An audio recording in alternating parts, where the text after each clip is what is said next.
Ready. Okay. Hello, this is Warren Redlick. Thank you for watching. I'm here with Meet Kevin Paffrath. You pronounce it. It's perfect. We split it in the middle. Paffrath, you nailed it. Paffrath, awesome. So Kevin is one of my favorite YouTubers. I have watched many of his videos, and he interviewed me, and I was very flattered and honored that he interviewed me. He is very much into stocks and high tech, and particularly, I would say, an expert on California real estate and living in California. He's been there for a while. So, Kevin, would you tell the audience? And Kevin is running for governor of California, as you can see it under his face, just announced today.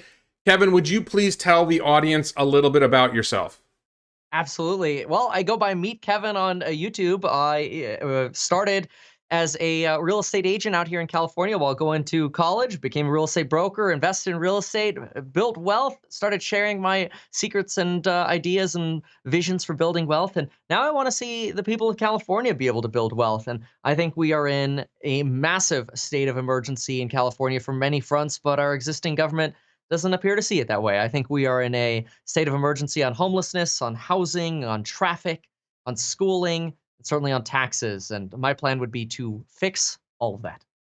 Okay, so how do you feel like it's going? Just the very beginning, you just started, you announced today. I noticed you got some press coverage, Newsweek. I don't know if you saw this, Newsweek covered you. The List covered you. Oh, sweet. Thank you. I didn't even know.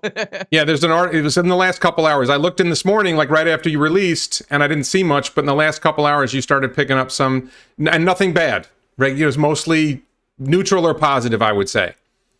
I like the start of that. I'm not say I've been kind of looking forward to the day when like somebody does an attack ad on me, and then I can react on my YouTube channel.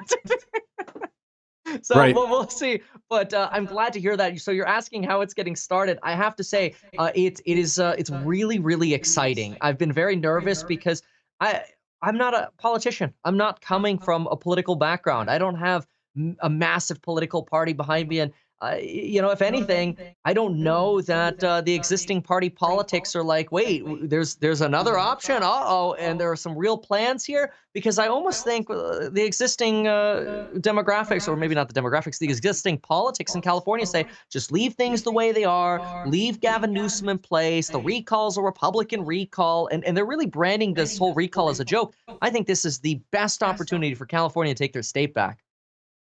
Okay, well, I want to somebody asked for policy questions. I'm going to get into some policy questions. I actually have a lot of policy questions for you, but I want to start with, and I want to mention really quickly, because people ask this question a lot. You announced that you're seeking the Democratic Party nomination.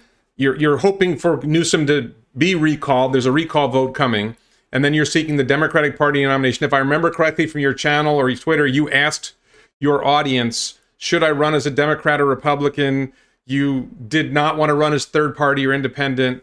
And somebody on Twitter, I think it was, said, oh, he's not a real Democrat. And I was thinking, that's what I like about him. I'm tired of hyper-partisan candidates. I want somebody who's middle of the road. And look, it makes sense. You chose to run Democrat. I don't think a Republican can win the state. But what are your thoughts about, maybe I'll ask you to describe it. What was the reason you chose to run as a Democrat? You're not a hyper-partisan guy. Absolutely. Let's answer that. No, it does mention, there are some folks mentioning that when I talk, people hear a little bit of an echo. So, Warren, I don't know if maybe you want to hit mute when I reply. I'm not sure your setup. Let's try the headphones. I'm glad you noticed that. I was just have the comments up, and I thought, well, may as well mention that, and then I'll definitely answer that question there. Sure. All right, let's try it now. We'll give it a shot. We'll see what the comments say. Okay, perfect. Look, it's a total valid question, because the way politics works in our country these days is the first question people want to know is what party. In my videos, I actually have not said what party I am choosing to run under. And to me, the party is the last thing that should come up. What should come up first are, what are your solutions? What are your solutions to solving the crises in our state? And to me, there are problems on both sides, massive problems on both sides. To me, I don't know that there are more Republican problems or more Democratic problems. I think there are more Californian problems, and they all need to be solved. Right. And so I'm running on the premise of solving these problems. And I personally believe that Gavin Newsom is doing a very poor job of representing California. And the best thing that could happen is Gavin Newsom gets replaced, somebody who can actually fix the problems in the state. And I believe I'm that person. Okay. So while you're on that, I just want to ask, give me an example of something, maybe one or two or three things that you feel Gavin Newsom is doing wrong. Oh my gosh, the list is endless. I'm going to start with this one because we just started talking about this. First of all, the rail system is a disaster. Gavin Newsom's rail plans have 10x the cost for how much he wants to spend on his high-speed rail. They've gone from 500 miles to maybe now 800 miles for 10x the cost. We just did the math on this. They are literally spending or planning to spend 3,000 Bitcoin per mile on this rail line. That works out to about $125 million. You go to the Boring Company, Elon Musk can build you a tunnel for $10 million per mile. Folks, it defies logic to build in an earthquake state a train on land that's going to get damaged in earthquakes for $125 million a mile when you can bore a tunnel that is much more resistant to an earthquake for $10 million a mile. It makes no logical sense. That to me is just the epitome of it, but it's endless.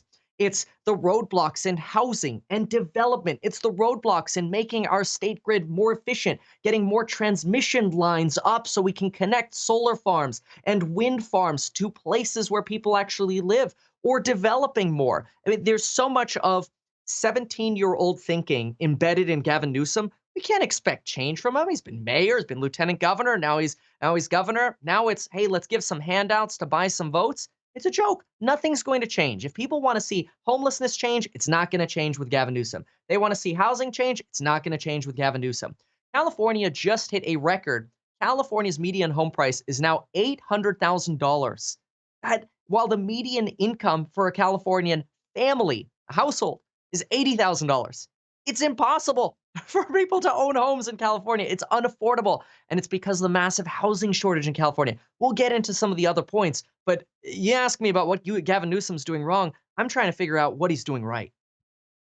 Excellent. So let me go to, I'm gonna pump my Patreon for a second. Yeah. I invited my Patreon supporters to ask questions, and so far I only saw one. So if there were more questions to Patreon supporters, I'm sorry, this is the only one I saw. The question was, and this relates to your channel, is Kevin prepared to implement his buy the dip investing strategy also to politics? If yes, what is the political topic that is the most overlooked or hated that he's going to buy the dip upon? So before you answer the question, could you tell the audience what's the buy the dip investing strategy?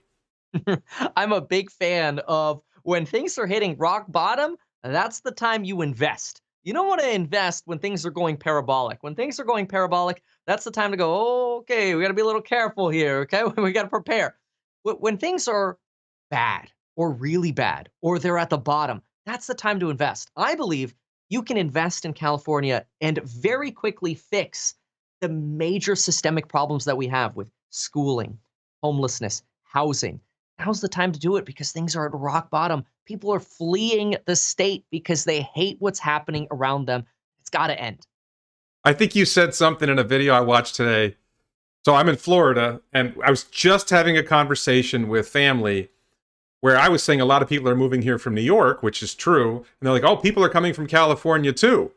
And you said something in your video about, hey, you're looking for support. You want people to go to meetkevin.com and contribute to your campaign. And you said, not just Californians. If you're in Florida and you don't want all those Californians coming, give money to my campaign so Californians will stay in California. I thought that was hilarious. It's so true. Hey, Texans listening, folks in Las Vegas, you want the Californians gone, I'll bring them back. Yeah. So then I asked my YouTube channel supporters, and one particular supporter asked an outrageous number of questions, and I just narrowed it down to one question. Sure. And his question was, more people are playing in the stock market than ever before. What challenges does this present to Californians to keep them interested in 9-to-5 jobs and staying in school? Will some classes need to be cut from the present educational curriculum to make way for a new style of education. I picked this question because I read your platform. You talked about education in your platform. Where will teachers with this skill set come from? What I recall from your platform was you wanted to teach financial, like, teach people how to understand finance, which is something a lot of people don't get. One of my questions, whenever I hear people saying they should teach computers in schools, they should teach finance in schools, where do you get teachers who are capable of teaching those subjects? Yeah.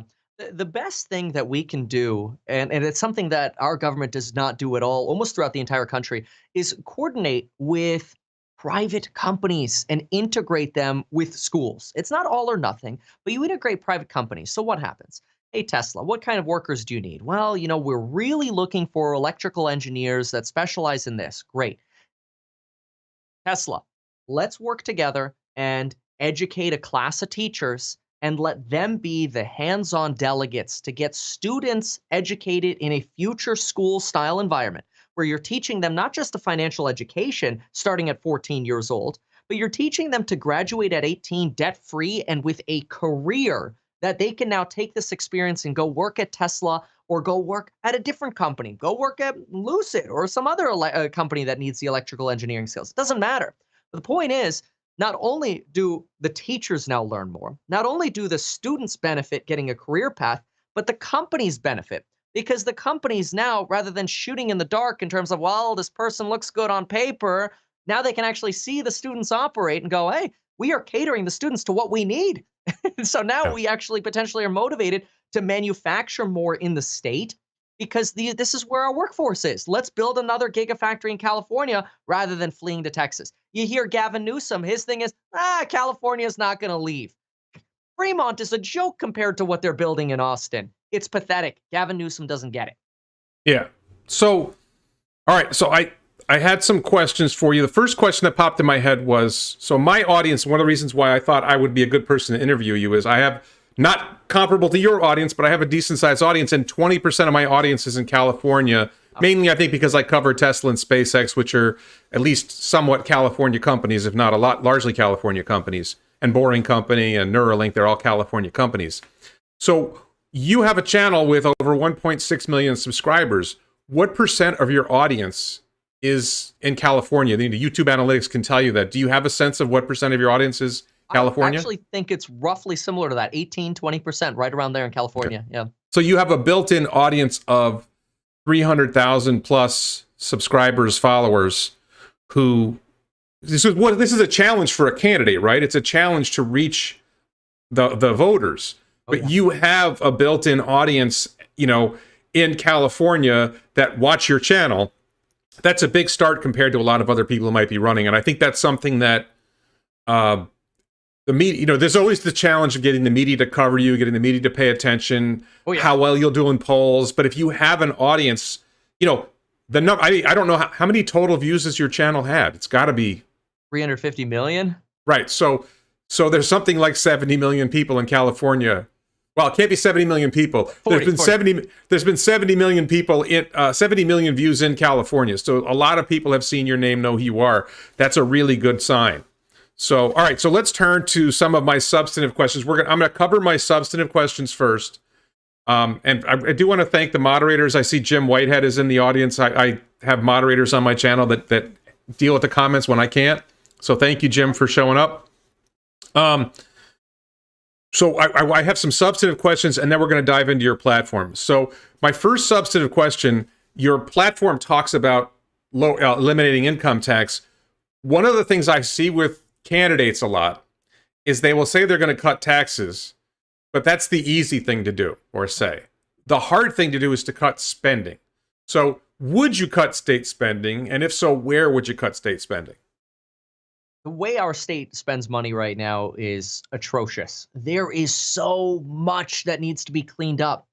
The problem is it's difficult to see it from the outside because it gets masqueraded in ridiculous ways. I know there is a lot that can be cut, but I also want Californians to know that my goal isn't to come in and start laying off Californians and cutting jobs in California. What I want to do is empower Californians again. For example, here's a perfect example. We have over 482 municipalities in California with their own building and safety departments. This is leading to a complete disaster in housing. It takes months to years to get renovations and development done, completed. If we streamlined all building and safety departments, raised the building and safety standards slightly, streamlined everything into one statewide department, we're still going to have those workers in all the different areas of our state working for our state. But rather than driving people mad, 6 to 12 months working back and forth with the same folks in building and safety, we're going to take the folks who are sitting behind desks and get them going out to job sites to make sure jobs are moving safely and the actual things we are seeing are being done appropriately. And we're going to do this by empowering licensed contractors and architects to have more power to issue permits and actually approve permits.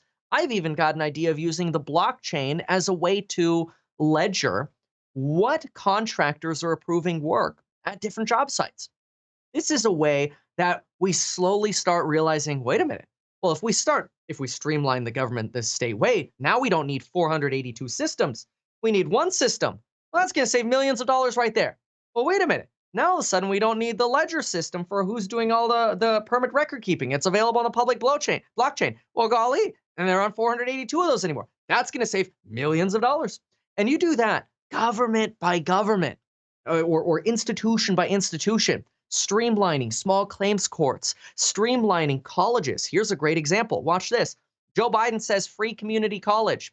Great, Joe Biden. Thank you. We are now going to turn 70% of our high schools into community colleges and call them future schools. So now we're offsetting the budget by basically just doing what the government wants. Provide free community college. Perfect. What can we do to maximize that dollar? That's what I'm all about. Okay. So along those lines, I in the past on my channel, I interviewed some candidates or elected officials about self-driving cars, because this is a big topic for my channel. Is, you know, a lot of Tesla fans follow my channel. I'm personally excited about Tesla. I think self-driving cars are coming fast, robo-taxis, etc. I asked them things like, well, if you have self-driving cars, then you really don't need police to pull cars over for traffic violations anymore. If you have self-driving cars and robo-taxi fleets, then you're not really going to have driver's licenses anymore. You might be able to streamline DMV, like you're saying, and have DMV at the state level, and Tesla registers all the cars with the state, rather than having to register the cars by county. How do you see state governments and local governments adapting to a world of self-driving electric vehicles? Yeah, it's everything gets done piece by piece and transitionally. Self-driving, full self-driving is not an event that I expect we will see until probably 2025. Hopefully it comes sooner. I want to see self-driving come sooner. And I think some of the FUD around self-driving, the fear, uncertainty, and doubt is relatively ridiculous. But I want to work with all of California to make sure that we can transition. For example, think about the unions related to drivers and trucking. And an entire industry that is really at risk of being displaced because of autonomy. I don't want to see anyone lose a job. I want to see opportunities for folks to increase their income and build their wealth. And there is a lot there's a lot to be determined in terms of how are we going to transition smoothly and appropriately without folks losing their livelihoods. I don't want anybody to think, oh, meet Kevin, he's going to cut and make people lose their jobs. That's not the goal. I would rather issue what I call a California transition bond so that we can cut taxes and over time figure out where can we delete systems where we don't need them and how can we repurpose people. Perfect example. You mentioned, hey, maybe we don't need officers to pull people over anymore because we have autonomous vehicles. First of all, I think the last thing officers should do, as somebody who's been on the road for 15 hours, is pull people over on the roads. There are times when it's absolutely necessary. But roads are very dangerous. It's dangerous for the officer. Traffic stops are some of the most dangerous things that can be done. There's no such thing as a routine traffic stop. I would much rather see a focus on community-style policing where instead of policing vehicles, we are involved in communities. And maybe we take, for example, nonviolent inmates from jails and prisons, and we supervise them cleaning up graffiti, removing trash, helping transition homeless folks, get educated in future schools so they don't end up back in jail because they go back on the street and they have no education. And what are they supposed to do? They can't get a job at McDonald's, and then they don't actually have skills to make any money. So what other option is there? Commit crime, go back to jail. Hey, at least you get a roof over your head there. There's so many things that can be done to repurpose the amazing and hard workers we have in the state. It's just a matter of having the vision and working towards that. Okay. So related to this, well, I'm going to ask you another question related to what you just said. Yeah. We're talking about this question about jobs and what happens when we have this massive transition. So this comes up a lot on my channel. I've actually made videos. There's this popular topic called universal basic income, which I'm not going to, you can talk about it if you want to talk about it, but I wasn't going to ask you about that. My feeling is that the best way for new jobs to be created is for the government to get out of the way. When you have a dynamic free market economy, then when there's a change and certain jobs are eliminated, then new jobs will be created. That when we have new technology, the history of new technology is, yes, old jobs are destroyed. The guys putting on horseshoes, a lot of those jobs went away. They got better jobs working in car factories. Automated teller machines were supposed to destroy bank teller jobs. They ended up making banks more efficient, which meant that banks could open more branches, which created more teller jobs, and they were actually doubled the number of teller jobs, and they were higher value jobs that added more value to customers, added more value to the banks, and paid better. So, what's your thoughts? You have somebody like Andrew Yang who's running for mayor of New York City, and he's this big believer in we create nonprofits, we have government help people find jobs. And I'm a libertarian. I think get government out of the way. I don't know that you are qualified to help people find jobs. I don't know that Andrew Yang is qualified. I don't know that I'm qualified. I know that when we have a free market economy, then we're more likely to get good jobs created by a dynamic free market economy. What are your thoughts on that? Well, I think it perfectly relates to my plan of having future schools where we coordinate with businesses. Businesses, what jobs do you need? I don't know all of the jobs that Tesla hires, and I'm not going to pretend to know. I don't know all of the people Tesla or Apple needs. Maybe I don't know all of the jobs that Amgen needs or Patagonia, smaller, more local companies. My vision is that companies should tell government. I was even thinking we should have one-page request for proposals. Companies, what do you need and what can you do for California? So I want both. What can you do for us and what do you need in one page? And if we get a list, look, we need these specific skill sets. Great. How can we integrate that into our future schools? So that way people who are not productive now can get reintegrated in society. We play matchmaker, but let the market tell us what do you want? And our schools can be that matchmaker. Right now, what are our schools in high school? There's no matchmaking happening. There are no internships in most high schools. Most high schoolers is like, oh, get a job. Oh, you go work at Geometries. It's stupid. You're not learning financial education. People are wasting their time. They're graduating at 18 and they can't do anything. It's dumb. You got to take a look at Florida schools. We have a lot of you mentioned Fort Lauderdale, which is Broward County. I don't know if you were referring to Broward County in that video. I'm in Palm Beach County, just north of that, but both Palm Beach and Broward County, and I think most of the schools in Florida have these academies. So I have a child who is in a drafting and design academy and is certified in Photoshop already. Beautiful. There are a lot of opportunities in the Florida schools. Not everybody does it, but there are a lot of opportunities in the Florida schools for kids to try to get into programs. There's a culinary program in the school. There's actually, I think, a cybersecurity program in the school. There's a lot of opportunities in Florida schools to do that. They tend to be concentrated in the schools with, I don't know how to politely say this, the schools with the most motivated parents, right? Yep. But we do have a lot of programs like that. And I don't even know, does California do anything like that in the public schools? There are programs like that. The problem is it's not ubiquitous. You've got we have certain schools that people like lottery schools that they can apply to. For example, in my town, we have this school called Foothill Technologies. It's a lottery school you get into, and they have many more of these style of programs. Whereas if you go to a school like I did, maybe if you're lucky, but for example, the foods class that I went, so my wife is 1 year ahead of me. She had foods class. When it came my turn, they cut the capacity for those classes because they're like, we don't have money for this. We don't have money to educate people on these extracurriculars. It blows my mind on things that could actually make money. It blows my mind that California isn't doing more of that. Instead, California is focused on budget's too high. Okay, well, let's just cut. It's very disappointing because the number one thing California could do to reduce, consider all the things you could reduce. Consider welfare, consider Medi-Cal, consider homelessness. All of these things get reduced. The dependence state of California gets reduced when people are more educated and more capable. But people have to be armed with the tool to provide value to a company. You can't just pay people more money if they can't provide value. But it's not their fault they can't provide value. It's the state's fault because they're not educating people. Okay. So a question I was heading towards, and I cut off because everything you asked, you said, I kept finding other things to ask you about, but now I can get to the question I wanted to ask you. Yep. So I don't know if you know this. I was the Libertarian candidate for governor of New York in 2010. I had no idea. I came close. I only lost by about 50%. I got 1%. Wow. I think Andrew Cuomo got like 60%. So it was close. Whoa, that is so cool. So it was close. So the question I had, and I know you, for people who don't know, Kevin is running as a Democrat, having thought about both. He's not a hyper-partisan guy.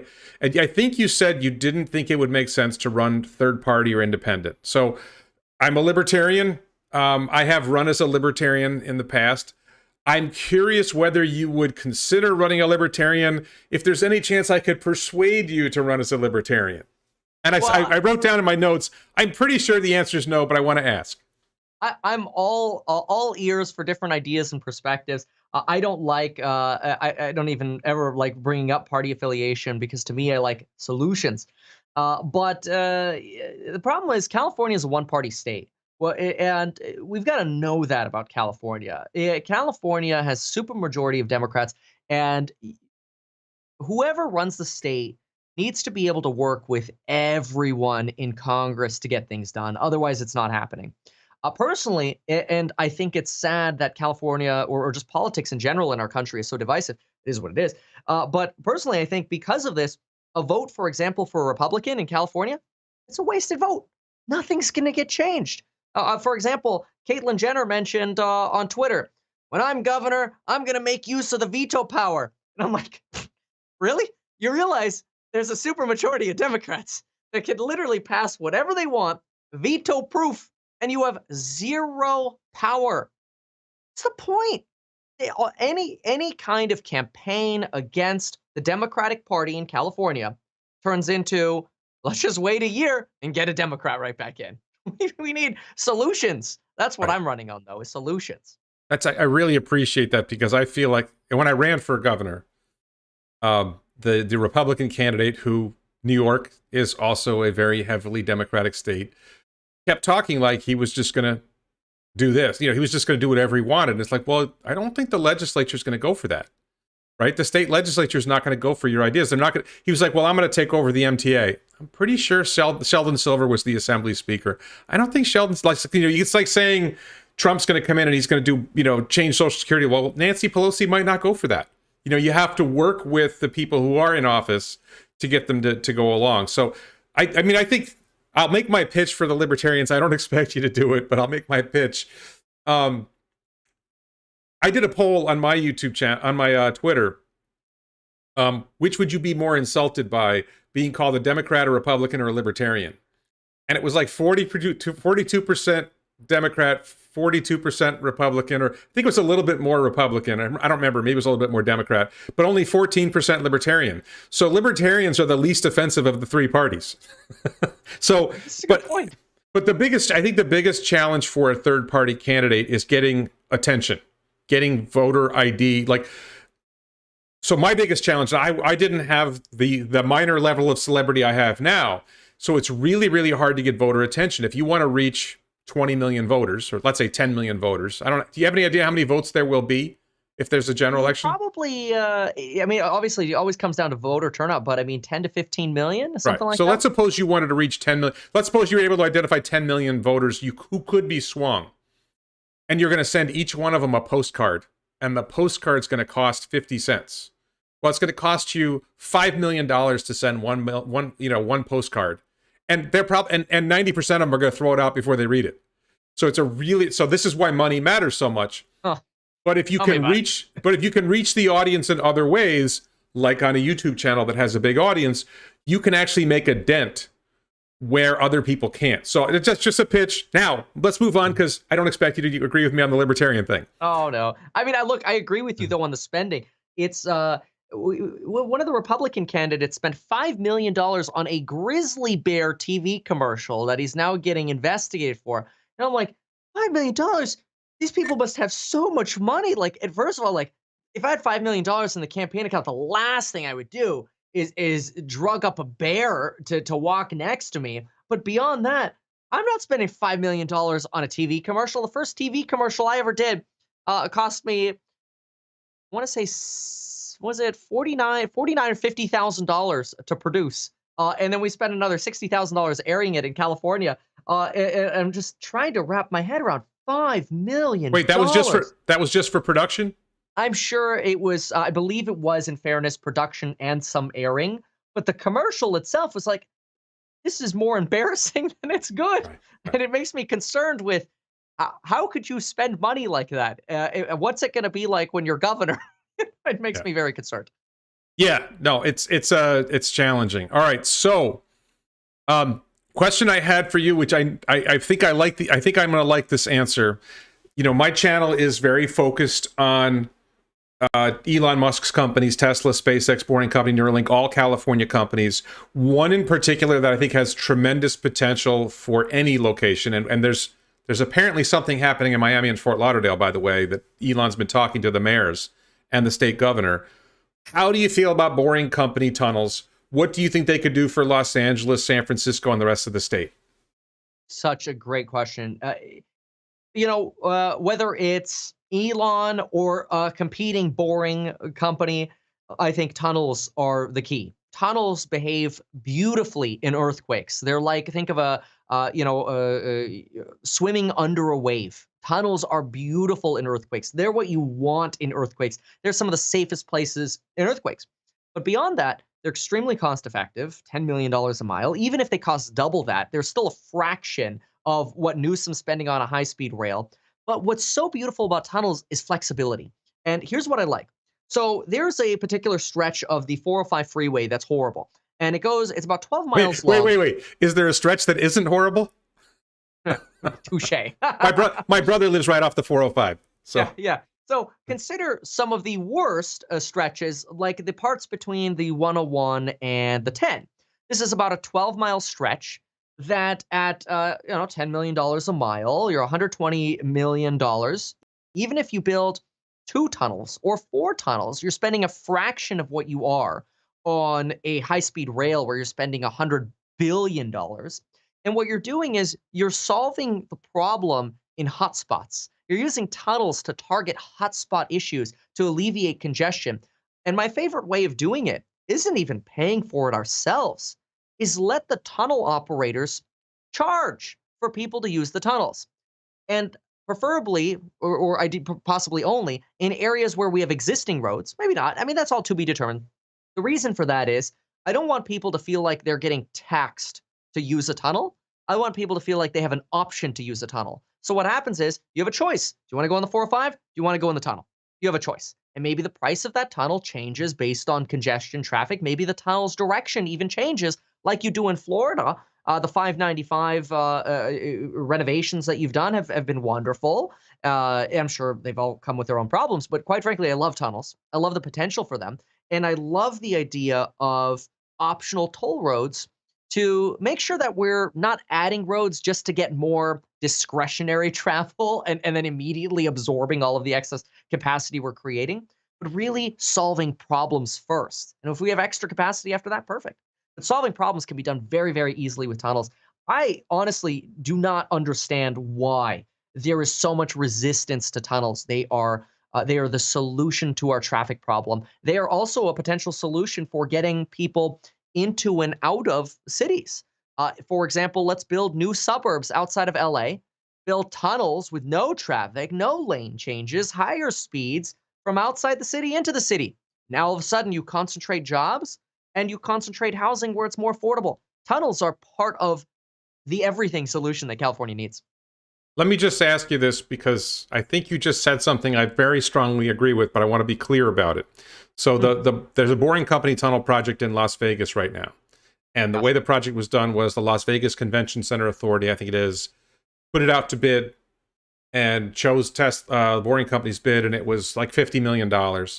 And so the contract is, A, we're paying you $50 million ballpark to build the tunnel system, and then B, we're going to pay you to operate it. So there's an alternative approach I've been talking about, which is boring company gets on its feet, it gets going, and it starts going to cities and saying, hey, we'd like to build a project in your city. We won't charge you a dime. When we're done, we finish the tunnel system. We're going to charge whatever tolls we're going to charge, and we're going to give the city 10% of whatever revenue we get. Gosh. Now, number one, and the city is going to get this 10% in perpetuity, right? You know, just we're going to run this system. You guys let us build it. They come up with plans. Everything's got to work out. I'm not saying it happens like that, but you know, here's our proposal. Here's what we want to do. We've thought this out. Will you guys let us build this system? City A says no. Neighboring city B says yes. They build the system in city B. As soon as it's running in city B, all the voters in city A are angry as hell at the people who ran their city that they didn't allow this, right? Assuming it works, which I believe it will, I believe it's going to be very successful. How do you feel about that approach as something that benefits? How do you feel about that approach for the state, for cities, for the people, for traffic? It's a hands down no-brainer. I mean, here I am comparing the cost of tunnels to the high-speed rail as if we're going to have to pay for the tunnels. You're describing a scenario where we don't have to pay for them, and then we get residual income. It's a no-brainer. It's an absolute no-brainer. And we know the research says tunnels work, they're safe, and they're cost-effective. It's a no-brainer, and it needs to happen because traffic. Look, there is no Californian that likes traffic. It blows my mind that this has not started yet. Okay. So, do you feel that the California state government is driving companies like Tesla, SpaceX? I mean, let's be clear. Tesla is now building a big factory in Austin, Texas. There's some thought that they may move their headquarters, driving companies away. Hands down. Absolutely. The answer to that is yes. I mean, just in the sole fact that California regularly discusses the idea not of lowering taxes, but of raising taxes, despite all of a sudden having a windfall budget surplus where now you've got Gavin Newsom going, I need votes, so how about we forgive old traffic tickets? It blows my mind the way these folks handle their budgets. It's absolutely ridiculous. But what's more important is the simple math. Californians, if they get a tax reduction, for example, my proposal calls for no taxes on the first $250,000 of income. That is effectively a pay raise for everyone working and investing in California. People moving to Texas is effectively a pay raise. So if Tesla can hire more people for less money in a different state, it makes logical sense to move. What happens then is you get this slow drain of talent away from California. Worst case scenario, and this happens, worst case scenario is California spends to educate their students, and then as soon as the students are educated and get a job, they leave. So you have this worst case scenario where California is actually burning money investing on students who are literally just leaving California as soon as they get a job because they get more pay somewhere else. It's stupid, and it needs to change. So primarily, what are the things you would do that maybe I missed it. Sorry, I got distracted by the comments for a second. What are some things that you would do to keep companies from leaving and attract new companies to come in? Yeah, number one, we've got to work with the legislature on this on reducing taxes. First $250,000 we need free. We need people to come back to California. We cannot have a drain out of California. Draining people out of California is a big mistake because we're going to go from the 5th largest economy to a crumbled economy. That's the last thing we need. We need more people here so they can support our businesses. Now, usually when people hear, well, more people here, wait a minute, there's enough congestion. Well, exactly. That's why we have to tackle homelessness, schooling, and traffic all together. You can't just throw money at one because the problems just show up somewhere else. You need a solution to solve all of these things at the same time. It's very difficult. It's not easy, but it can be done with proper leadership, which is what we don't have right now. So number one, lowering taxes for individuals and businesses on their first $250,000. We've got to keep talent in California. Number two is working with businesses on future schools, educating people who will become employees in California. But that should also, this is to be determined, probably come with the asterisk that, look, if we're going to provide you the workers that you want, And you're providing us the education or teaching our teachers how to educate the students on this, and we're providing you the workers, or maybe we're giving you, a path for legal immigration, so that if you have workers from out of the area that you can't find in California, maybe we give you some incentives or some options to bring workers to California. Well, we want something in return. We want you to build factories in California. We want you to employ people in California. And that's literally the opposite of the approach that California is taking right now. California's like, oh, you want to leave? Okay, leave. Gavin Newsom's famous thing is, oh, well, we might be the most expensive state to do business in, but we're the best state to do business in. That doesn't last with that kind of attitude, because this is a free market. People pack their bags and leave every day. Yeah. Okay. Next question I had for you was, what role do you think the state would or should play with cryptocurrencies? It's a hot topic. Yeah, love it. Where do you see that playing for California? So many opportunities for cryptocurrencies. First thing is I would look into actually tokenizing my transition bond that I want California to have, to give everyday investors access to California tax preferred bonds. So that way it's not only accredited investors or only people who understand bonds. I want people to feel, wow, I just invested $1,000 in California and I'm getting paid a dividend every month.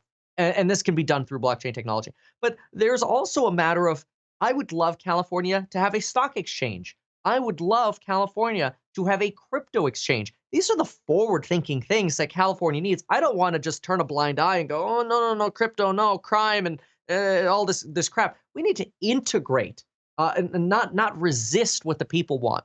And there are also some incredible use cases for actually building up utilities using proof of work structures. We'll see how proof of work ends up playing out versus like proof of stake. But there's plenty of research suggesting that proof of work style Bitcoin mining can actually be a wonderful way to expand renewables by providing consistent demand and making it easy for utilities to determine a return on investment on, if we build this wind farm, are we going to actually have people who use this energy? But on top of that, you actually need a government that's willing to say, yeah, we'll get you those transmission lines from where you're building that wind farm to where you need them. There's one thing to say, go build a wind farm out in the middle of nowhere. It's a whole nother thing to say, well, okay, how are we going to get the power from there to where we need it? Okay. All right. So I'm going to go through your, you published these 20 points, and I'm not going to cover every one of them, but you said no state income tax on the first $250,000 of income. What is there a certain level of income where there's no state income tax now? Is it like $50,000 a year? What's the? Oh, it's super low. People starting like $8,000 or $9,000 start getting taxed in California. And the issue is then people are also paying or filing a California tax return, and it's burdensome for people. So we'll take a look at that. California income tax rates 2020. It's pretty low. Oh no, look at that. Yeah, everybody pays. That's the number I was thinking. $8,932. You pay 1%. So everybody is compelled to file a tax return in the state of California. Why are we processing all of these returns when the richest 3% of Californians, and I have the stat from 2004, I'm working on getting an updated number. In 2004, the richest 3% paid 60% of California's income taxes. Why are we making somebody making $9,000 file a California income tax return? It makes no sense.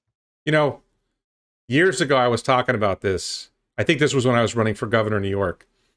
Something like 5 taxes paid for more than 90% of the state, covered more than 90% of the state's revenue.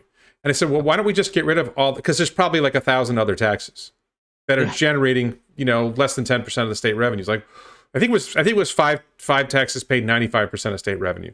So you could literally get rid of 1,000 taxes and fees and all these other things, because there's all these little fees that they jam you on something. Right. You could get rid of all of those, and it would be, basically no impact on. You would probably save money, because the cost of collecting the other 1,000 taxes ends up being more than the revenue that they generate. And there's nobody, because when you describe that, like the cost of collecting revenue, tax revenue from the people who make less than $9,000 a year has to be more than the revenue you generate by charging that tax. No doubt. It's ludicrous. Or it's so close. That's the kind of logic that's missing. Or it's so close that it does, it's like it's a highly inefficient tax. If you're spending $90 to collect $100 in revenue, that's not a very efficient tax. So no. I hear that, and I'm sorry to keep referring to myself. When I ran for governor, I actually talked very specifically about where I would cut spending. I I identified 13 state agencies I would just eliminate. Wow. There's just my favorite example was there was a Commission on Corrections, which was, quote, a 3-member deliberative body that meets monthly to discuss corrections issues. And it was like Wow. $13 million a year. It's like, we're paying $13 million a year for 3 guys to talk once a Oh month. my Like, gosh. I was like, we could do that for, the 3, there were other people on the stage, like, well, the 3 of us could do that for like $50 a month. We could get, with pizza and a couple of beers, we could cover that. We could talk. That's easy. So the problem with it is if you cut taxes by a lot, then it means you have a lot less revenue. Oh yeah. Now you said the top 3% account for 60% of revenue. How much, what percent of state tax revenue do you lose by eliminating income tax in the first $250,000? Yeah, you will lose a chunk, and the way of making that up is multi-pronged. One is, for example, legalizing gambling, legalizing online and in-person gambling, and encouraging the development of casinos. Casinos not only lead to gambling tax revenues, but also more sales tax revenues as we get tourism back. Eliminating homelessness gets tourism back to California, gets more money for our businesses, grows our GDP, grows our sales taxes. But beyond growth in sales tax, I also see us combining high schools and community colleges, at least 70% of them, as being a massive cost saver because we don't need all of the subsidies that we need for universities anymore when all of a sudden people are getting careers and they are making more money and they're not relying on a government check from welfare programs where you could save $5 to $6 billion. They're not getting as much money from Medi-Cal because they're making 3 to 4 times as much money and they don't need it. They're dignified to be off of these programs. Your cost burdens start melting away. But beyond that, there are other immediate ways of raising revenue, not only from some revisions that I'm thinking of in the traffic space, for example, certainly streamlining departments, but I'm also proposing a per housing sort of fee of between $10 to $50 per unit per month. And this is a way of not only paying for our statewide housing building and safety department, but it's also a way of encouraging California to build more housing because now our incentives are aligned. We want to build more housing because that's going to increase our tax revenue from a per housing unit fee on top of property taxes, which will be a drop in the bucket relative to the amount of money people will save in taxes. So I don't expect there to be too terribly much resistance against these things and bringing in gambling and taxing gambling. But I believe between specifically the 3, gambling, housing, and the reductions from not only Biden paying for community colleges, but also us combining high schools and community colleges, we could eliminate that gap and have a surplus of revenues. And then we could start deleting other fees that we don't need. You said something that surprised me. Bring the tourism back. I thought California was a tourist mecca. Did I miss the news? Is California having trouble? I mean, COVID cut a lot of tourism out. Sure. But was there a problem bringing in tourists before COVID? What's happening is homelessness through COVID has gotten so bad, it's not desirable to visit California anymore. The ramifications of a tourist destination like Venice Beach now becoming a homeless encampment haven't been monetized yet. We haven't seen what the impact of that is going to be yet, but we know that when I visit, certainly my memory of visiting Venice Beach, and it's a beautiful location with street performers and vendors selling products and thriving businesses and areas where folks are working out, the public open air beach gyms, all of that disappearing and turning into a row of tents and a row of sometimes aggression for people who come. The desire to visit California starts waning. That is only going to get worse over time. Gavin Newsom has this vision of spending $12 billion to house 65,000 homeless folks. That's a cost of $184,000 per person. It blows my mind how mindless some of the government action is. And so my belief is let's bridge our gap with a California transition bond. Let's fix homelessness within 60 days by declaring a state emergency.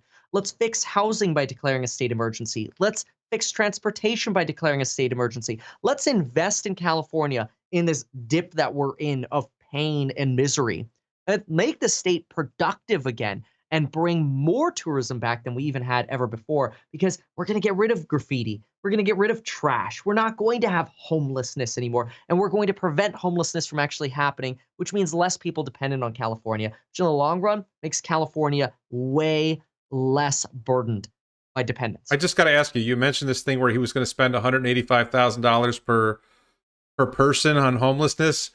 Did the newspapers, did the LA Times pick up on how dumb that sounded? No, lately, what this is, at least not that I've seen. Lately, what I've noticed is Newsom has been barraging media with, oh, we're going to spend this many $1 billion on forgiving traffic tickets, this many $1 billion on sending $600 checks, this many on whatever, and anything, in my opinion, to buy votes. And these are sort of one-time opportunities. Hey, there's a surplus. We mismanaged our budget. No surprise. We overtaxed Californians. No surprise. Okay, well, let's redistribute money in a way that's going to reelect Gavin Newsom is the vision for Gavin Newsom. Well, that's one time. California is not going to all of a sudden turn around and solve its homelessness with the same leadership we've had for 17 years. I don't think anybody believes Newsom's actually going to be able to change the way he's operated the state in the last 17 years in the next 4, potentially 5 years, which hopefully is just another 5 months and he's gone because he's got to go. It's a mismanaged state, and it all stops at Gavin Newsom's desk. He's the problem. I just got to ask you about that $100 billion surplus. I don't believe it. I don't find it credible that you've suppressed your economy for more than a year, which means should be reducing tax revenue. You suppress your economy, especially when you're in a state that has relies a lot on income tax and property tax, and people can't afford their homes anymore. And then presumably they spent more money because they had all these police out making sure people were complying with, I mean, they were shutting down businesses. They shut down like a lot of restaurants, so you lose a lot of sales tax revenue. Is there any chance that the $100 billion surplus is cooked? Golly, I am nervous. I am nervous to find out when I get the actual books to see the crap that I'm going to find. But I'll tell you this. It's all going on YouTube. Transparency, man. So, right. Okay, so you mentioned the homeless. You call it the homeless emergency. I don't know how many of I mean, obviously the Californians who are watching get it. I don't know how many of the rest of the viewers get it, especially the Europeans.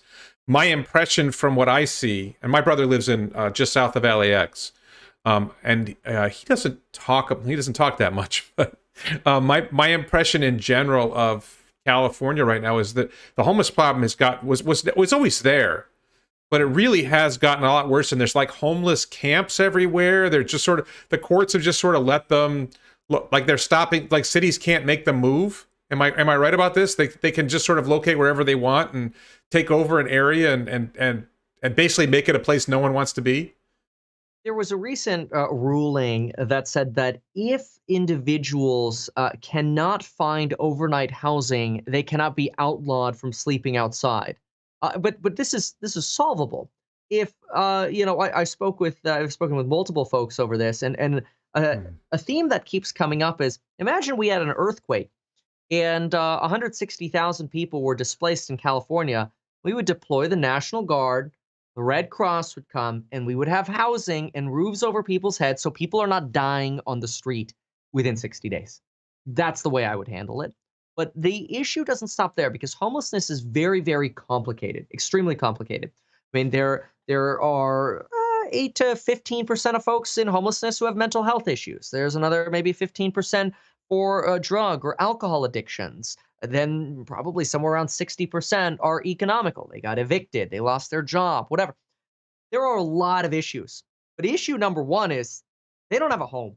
So get a roof over their head. Now, I know there's sometimes the definitional difference between a house and a home. They've got to get shelter. Shelter is number one.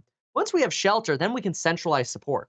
Then we can centralize medical support, mental health support, job training. Here's a bus that goes to future schools. Hey, let's teach you a skill. If you're ready and you're willing, let's teach you something that's not going to teach you how to make $10 an hour, $14 an hour, making minimum wage.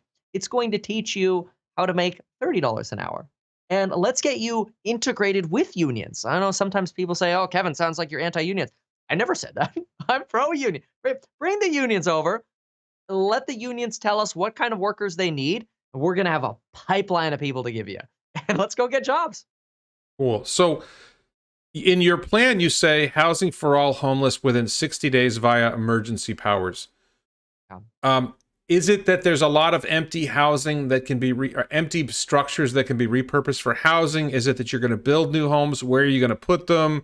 Will they, if you build it, will they come? And how do you do that how do you do that? Where do you do it? And how do you do it within 60 days? There is a lot to be determined. But the way you do it, first of all, is by actually acknowledging it's a problem. It's like step one, acknowledge we're in a state of emergency. State of emergency in California provides police powers to the governor over all agencies in the state. This means we can deploy the National Guard. It'll be our ticket, but we can deploy the National Guard. This means if there's an abandoned mall, there are police powers that say, hey, we're using this for the next 2 months until we figure something out. We'll pay you fair market rent. It's probably going to be way better than you're getting. Quite frankly, I don't even think we'd have to go that far because I think the doors will open of people with office buildings, malls, strip malls, commercial buildings that are not renting or totally vacated. I think there will be floods of businesses to where we don't even have to take. I think there are going to be businesses begging us to pay them to let us use their facilities. There are so many empty buildings, so many empty spaces in our state that are crumbling. It's very, very sad, but it's true. And I would rather pay market rent to the real estate developers, the REITs, pay them what they were getting, even if we have to overpay a little bit. It beats spending $184,000 per homeless person like Gavin Newsom's plan is. Coming from a real estate background, I know landlords would rather have money than not have money. We're going to make it all happen within 60 days. The homes are there. What's not there, we build. It's not that hard. The Hope Valley mission in Los Angeles can build shelter for $7,200, labor and materials for per individual homeless person. Not $184,000, $7,200. Awesome. You also referred to the housing emergency. Oh yeah. Said instead of 80,000 new units per year, which is, I believe, what California is building now, which seems really small compared to what I'm seeing in Florida. Horrible. California, by emergency powers, will build 500,000 new housing units per year for 5 years. So is that the state of California government will build housing, or is it that the state of California will use emergency powers to encourage the private sector to build housing? And how does that work? It's a great clarification. It's very important. The building and safety departments in our state are a disaster. By using emergency power, raising our building and safety standards slightly, and creating one state agency, we can actually empower local building and safety officials to now work with our developers throughout our state, private developers, submit proposals, submit plans, whatever. We're going to take the might of 482 building and safety departments. And one of the top priority focuses, the streamline focus is going to be, is give us plans for developments. If somebody can come in and say, look, we can get you 50,000 homes over the next 2 years, and we're a medium-sized developer. Here are our plans. We're going to build these 20 different floor plans. I want approval on those within a week. Approval, modifications, we can work fast. That's what California doesn't do right now, is it doesn't work fast. Instead, we get 2 to 3 year waits to build new construction. Well, gee, it's no surprise we have a housing shortage. Or how about this? The amount of homes that are vacant right now because they're waiting for building and safety department approval is alone a travesty. We have folks who buy a property to remodel it.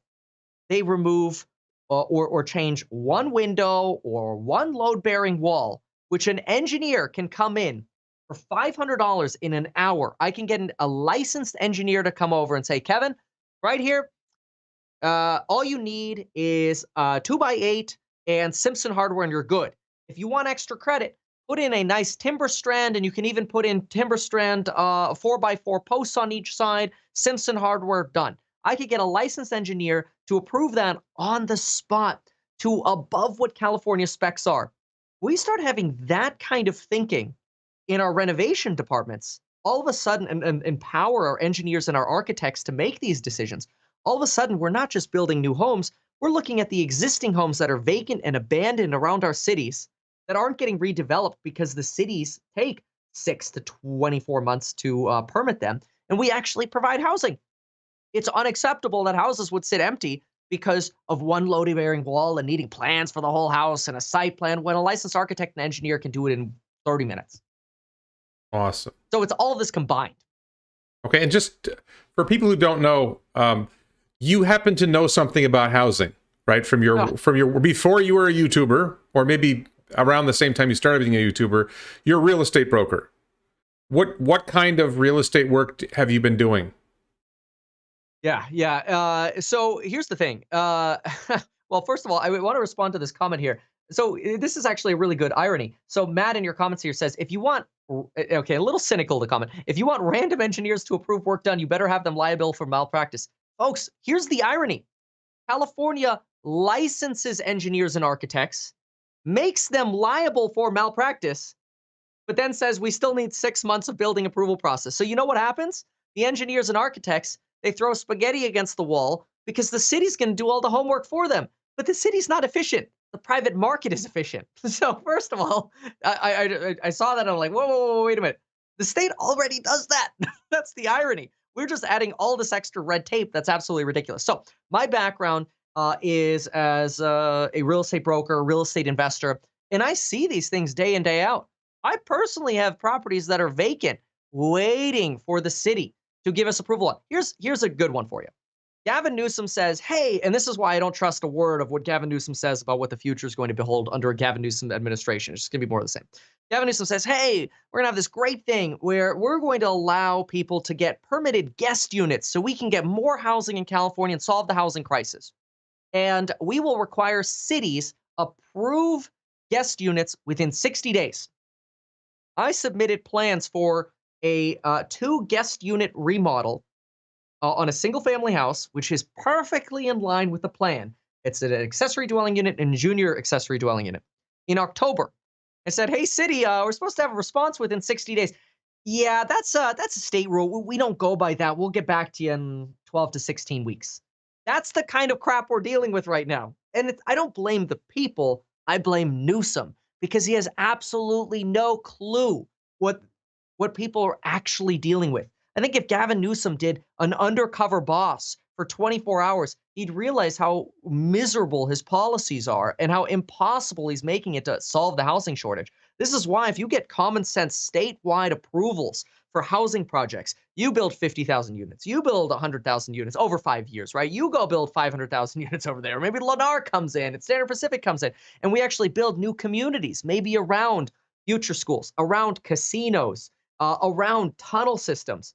You solve the housing crisis real fast, but you got to have that forward thinking and you got to combine it. You got to have everything. You can't just throw up more houses in Los Angeles and not have more transportation. You know what I'm saying? You got to solve all of it. Well, I mean, kind of what you said. People will say, "Oh, he doesn't have any experience in politics," and my response is good, because what I see with people who have too much experience in politics is they have no idea what regular people are going through. They don't see, like when you talk about. So I'm an attorney. When I started my law firm, I had a law firm, which is now, I guess you could say I'm retired from my own law firm, but I started my law firm, and when I hired my first employee, this wasn't that bad, but I remember I had to fill out paperwork for 3 state agencies, and it was the same information 3 times.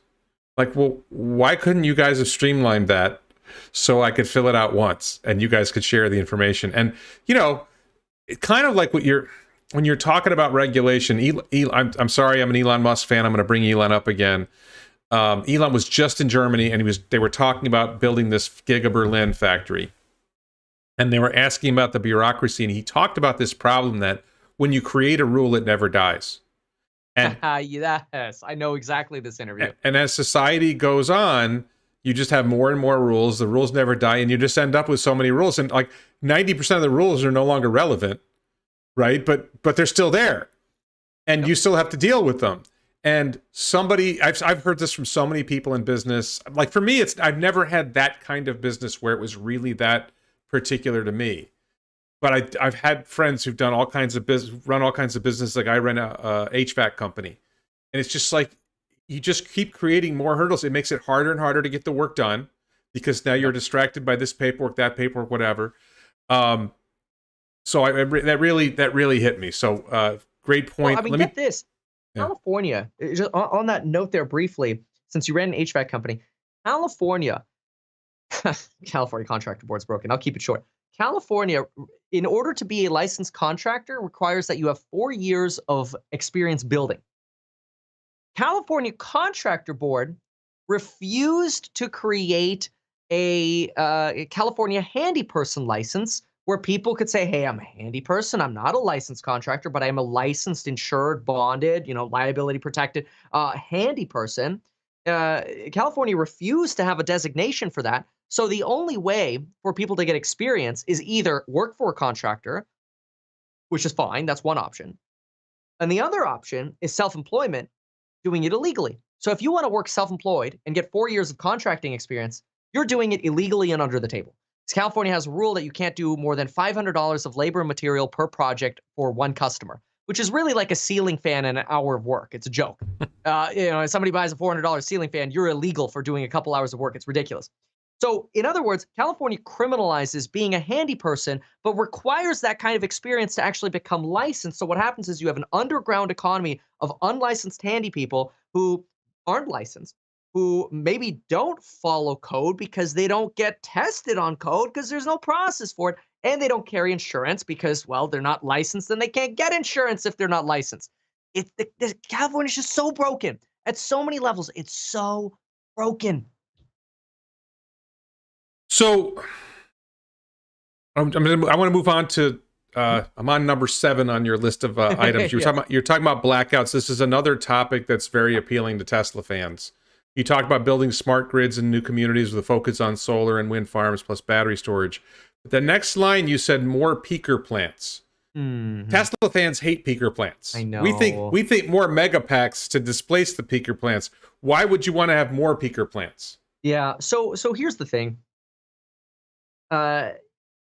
Batteries are going to be a part of the future, and I think incentivizing battery costs to come down is key. But even the report by Square and ARK Invest recently acknowledges that utility grade break-even costs for battery technology is not there yet.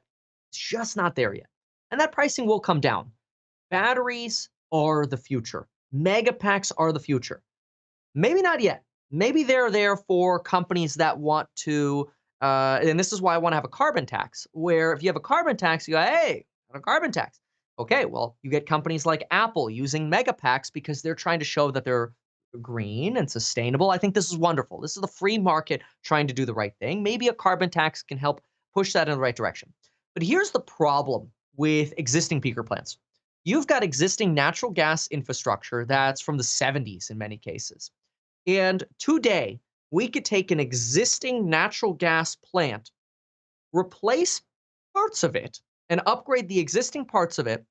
So with 2021 technology, to where rather than using, or basically the net savings would be, we'd be able to use 4 times less gas with 4 times the efficiency. So you have this net 16 times bump in equivalent energy efficiency at some of these peaker plants.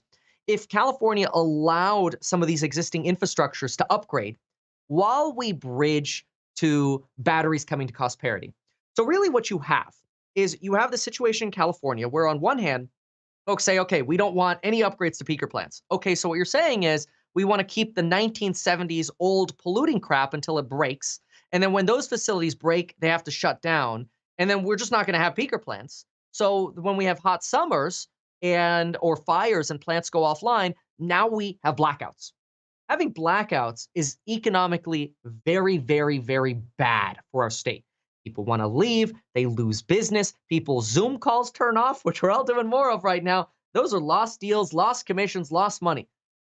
As much as I want California to be the first state that's 100% green, I'm not going to stick my head in the sand and say that we're not also going to make our existing infrastructure more efficient. So that way, at least if we're going to have natural gas being burned, it is the most efficient and clean natural gas that's being burned possible. That's what I'm all for. Okay, so I'm gonna push back on you in this. Yes. This is mostly a friendly interview, but Yep, I love it. if I'm a business and I invest in a new or upgraded natural gas power plant, I know where you're going. I'm not sure you do. That's presumably going to be 30 years that investment's going to amortize over. Within 5 or 10 years, I'm no longer going to be cost competitive with solar, wind, and batteries. It's not going to take that long. I don't think the investment in peaker plants makes sense.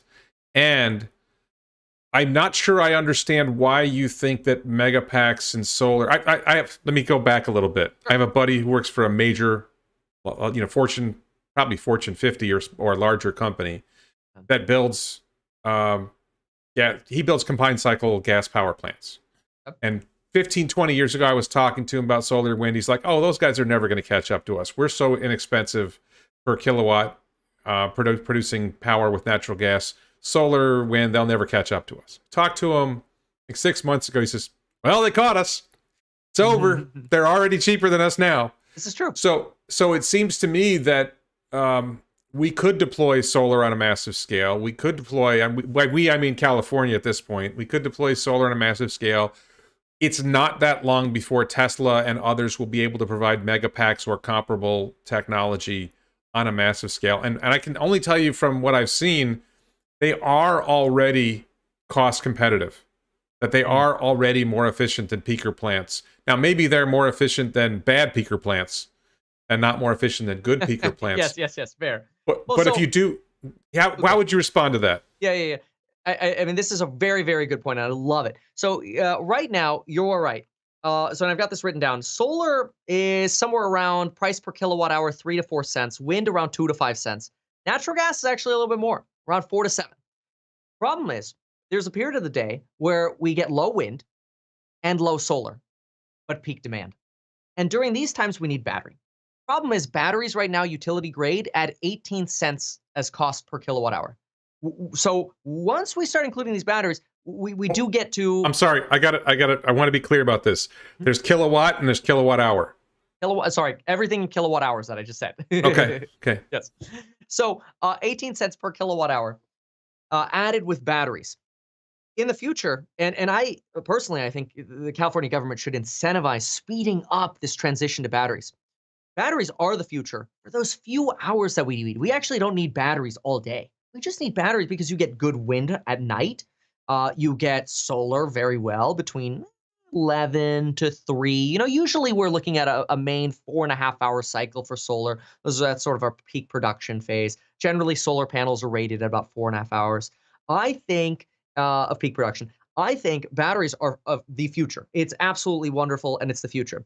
The issue is getting to the point where we can have a balance of no blackouts and going towards batteries. So my expectation is utility grids should not only be investing in, okay, let's make our gas infrastructure more efficient. They should also be investing in, well, let's make our gas infrastructure more efficient while also starting to get some batteries. Or let's invest in battery technology and have this balance. Because you're right, you're not going to want to invest in a peaker plant for the next 30 years, certainly not a brand new one, because the renewables are totally going to put them out of business. So you need, and utilities know this already, utilities need a few things though. And so you need a multi-pronged approach. First, you need to make the crap that's not very efficient now for the cheapest possible price. Then we've got to have solar and wind farms, but they also have to have a governor that says, let's authorize transmission lines to get that power where it needs to go. We can compare costs of solar all day long, but it does me no good to have solar in the middle of nowhere if I can't get that power where I need it, especially during peak operations. So it's a multi-pronged approach of let's fix what's very inefficient right now. Let's bring it to 2021. At the same time, let's invest in batteries. At the same time, let's connect solar and wind to the places we need it. At the same time, let's build new houses where we can also have solar and wind farms to where maybe we don't need transmission lines as far. And so, really, what you have is a comprehensive approach to making sure while we have no blackouts, we also become the first state that is 100% renewable. And that is a balance to be struck with utilities. And I think utilities would find this argument very logical. So I'm struggling with the 18 cents a kilowatt hour Hmm. for a megapack, let's say, because as I see it, a megapack is 3 megawatt hours capacity. Yeah. It is roughly $1 million. It might be 750,000. It might be 1.2 million, but I'm going to call it $1 million. Okay. That's 33 cents a kilowatt hour. Sorry, that's 33 cents a watt hour. Okay, so a kilowatt hour is going to be more, but it's for 25 years. It's every day. It's every day for 25 years. I don't see. I don't know the numbers. I'm going to ask my audience rather than you and I. You and I will go on with our conversation. I'm just going to ask the audience. I don't think if megapacks are deployed at scale. If they're not deployed at scale, then you can have other issues with cost. Right. But my sense is, and I understand you got this number from Kathy Wood and ARK Invest, which is a group I respect. This number's actually from, and I wanted to give you that source because here's the thing. I'm all for making sure that we get the best data and making the decisions with the best data. This particular number is coming from IRENA. That's the International Renewable Energy Agency. The problem actually, something that bothered me about Kathy Wood's analysis actually, is that Kathy Wood, for example, says that right now we have over 200 gigawatts of delayed solar and delayed wind capacity. And this is because this is 200 gigawatts of delayed solar and wind capacity that's just in the production queue to be built or whatever. The citation they gave was the Berkeley Lab for interconnection queues. And the Berkeley Lab actually tells us that generally only 25% of what's in the queue actually gets built by industry. But they're not using the number at 50 gigawatts. They're using the 200 gigawatt hour. So they're making a really large argument that interconnection queues are a big problem, when really we've got to incentivize companies more to actually go through with more of their plans. So I want to get to the bottom of what's happening there. But I definitely, when I'm looking at my research, I'm trying to figure out, wait a minute, what's actually happening here, and what can government do to really get out of the way and make things easier to build solar farms, more wind farms, and what can we do to get battery costs down? Does it mean we have to mine more in California? Can we mine materials in California? I want to explore all of these options to figure out what is it going to take to get more battery production in California, cheaper and faster. Because look, fossil fuels is not here to stay. But preventing fossil fuels from being efficient, I think, is a mistake. And this doesn't mean, again, rebuilding a plant that's supposed to last 30 years. I think of this as like a furnace. If I've got a 1950s furnace and I can replace the blower, and I'm way oversimplifying here, but if I can replace the blower and I can get 30% more efficiency with a break-even cost of 5 years, these are logical things we should do. There shouldn't be a blanket, no changes to the efficiency of these, Okay. All right, so I want to move on.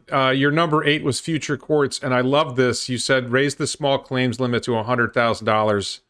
And then you had this new small claims advisor counsel license. Mm-hmm. And I just want you to know, I love this. So for people who don't know, I mentioned it earlier, but in case people didn't catch it, I'm a lawyer. I have had over 50 jury trials in my career, mostly car accident cases representing Allstate Insurance Company, but also as a lawyer suing, basically trying to get money from an insurance company, as a criminal defense lawyer. Small claims is a mess. The limits are too low in some cases. It's messy. Lawyers don't want to handle small claims cases because the value of the case isn't enough to justify the lawyer's time. Like, somebody will call me and it ends up it's like a $5,000 thing. Like, well, I'm not touching something for less than $5,000 and you're not going to get the money back, so there's no point in paying me. Yep. And this concept of a small claims advisor council. So I like the concept, but tell me what you mean by that. Sure. Thank you for that. Yeah. So here's the thing. California is so incredibly litigious. And so one of the problems that we have, in my opinion, is there are many lawsuits that fall into this wedge, I call it, of between $10,000 and $100,000, to where by the time you actually go through a 2-year litigation process, you're going to have burned any potential winnings of that $100,000 that you could potentially get from your lawsuit. So realistically, anybody that's even walking into the courts going, I want under $100,000, should instantly be directed to small claims. The fact that the limit is 10K in California, especially in California, is ridiculous because attorneys are very expensive out here in California. And so my vision is, well, what if we increased the and you'll see some budget cutting here too. What if we increased the small claims limit to $100,000, and then in our future schools we educated people to by 18 be small claims advisors, essentially advisory counsel. Now this actually gives folks not only an education to be a level of a practicing attorney at 18 rather than at 22 or 23 with hundreds of dollars of student debt, but they can actually get hands-on experience dealing with law and helping people who need the help, which right now is oftentimes done by the free help service by the counties, provided by the counties and tax dollars. So if we remove the county providing this free service and instead we privatize this advisory service, well, now people can shop for their own small claims advisor who can coach people through the small claims process, who can help them with paperwork that people can go file it themselves electronically, whatever. And now all of a sudden, you're streamlining the actual real litigious process. I mean, depositions, discovery, attorneys. You know this better than I do. But all of this, you're streamlining that for the stuff that's actually going to make somebody money when they win, rather than only attorneys getting paid. You can have win-win, where the person who wins in a jury trial or whatever, which costs hundreds of thousands, hundreds of millions of dollars for the state to put together, you actually have fruitful lawsuits rather than, yay, we won a $90,000 lawsuit. Oh man, my bill's 120 grand. Doesn't make sense. So when I look at, I made one of my best videos that I made on my channel. I talked about industries that self-driving cars, Tesla, SpaceX, whatever, all that are going to be destroyed effectively. And one of the industries that I think is in real danger from self-driving cars is the courts. If you have self-driving cars, there's no more drunk drivers. I'm a criminal defense lawyer. Okay, here in Palm Beach County, Florida, 1/3 of all criminal cases are for driving with a suspended license. Okay, a big chunk are drunk driving cases. A big chunk are driving with a suspended registration. There's 15,000 traffic tickets a month handled by the Palm Beach County court system.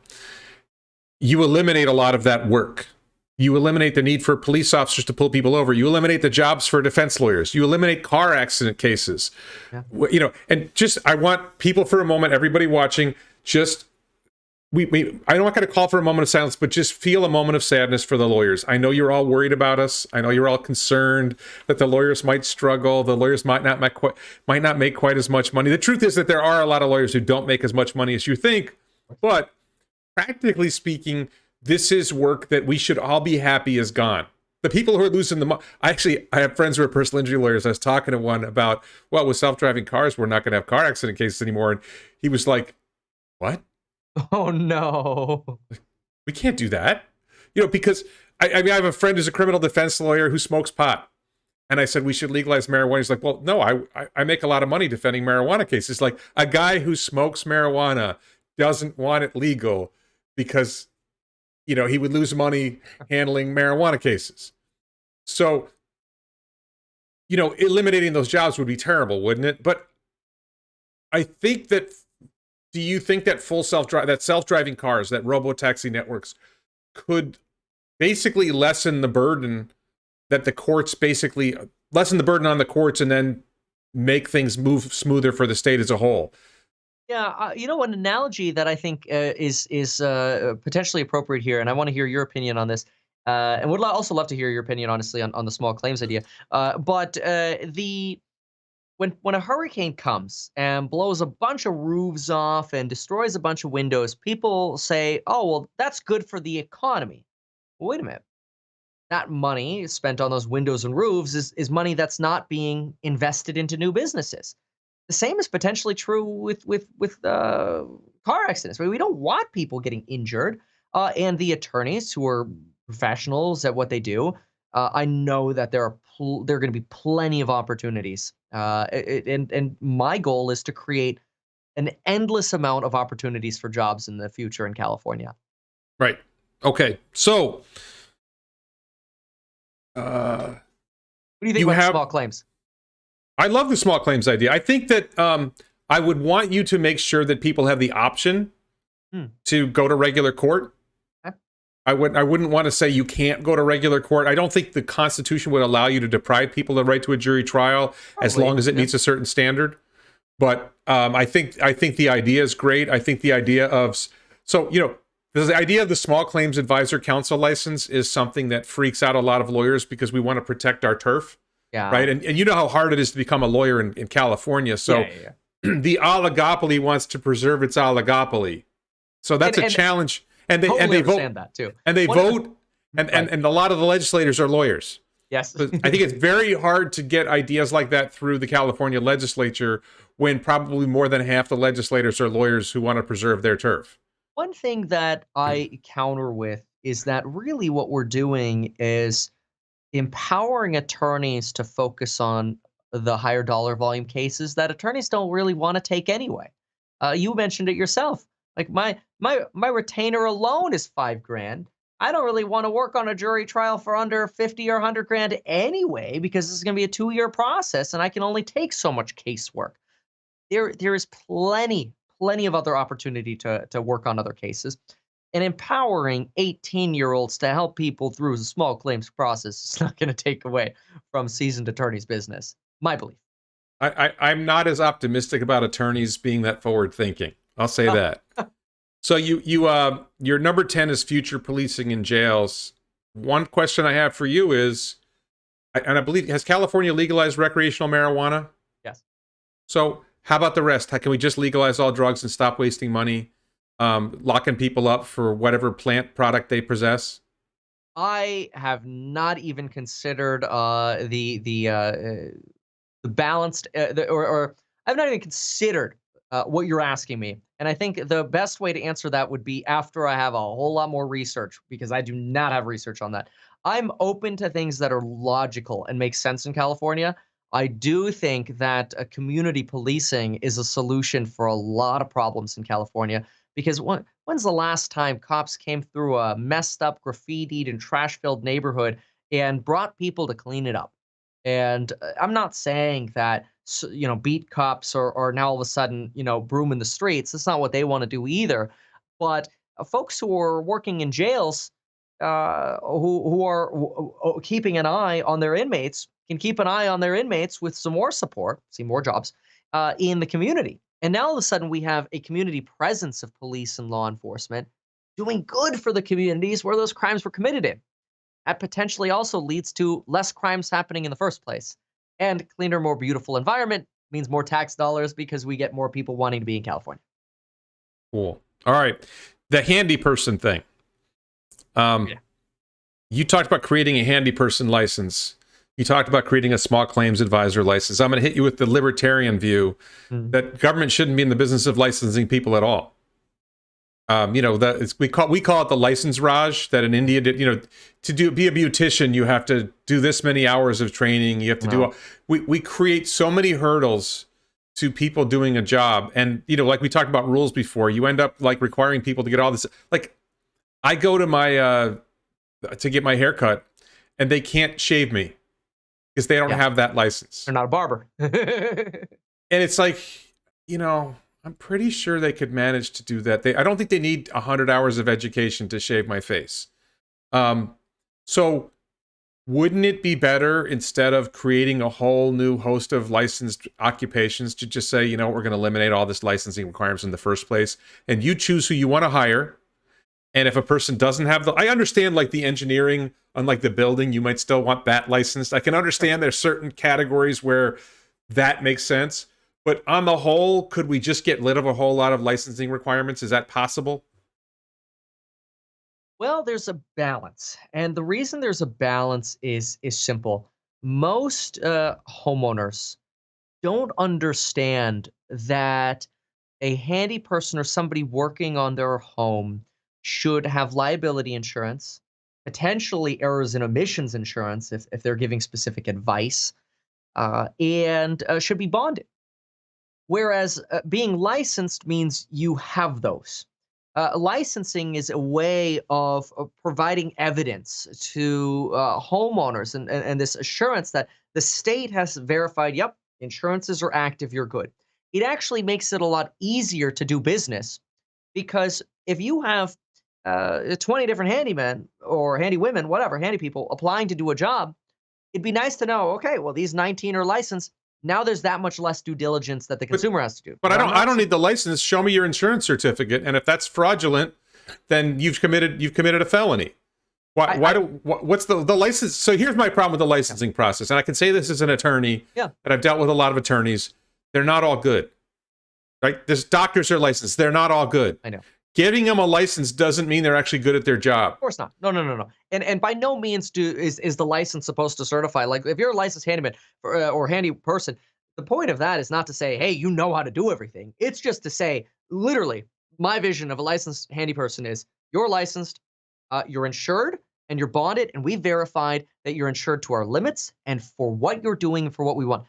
Most individuals do not know what is required. They don't know what insurance to ask for. They don't know the difference between professional liability insurance.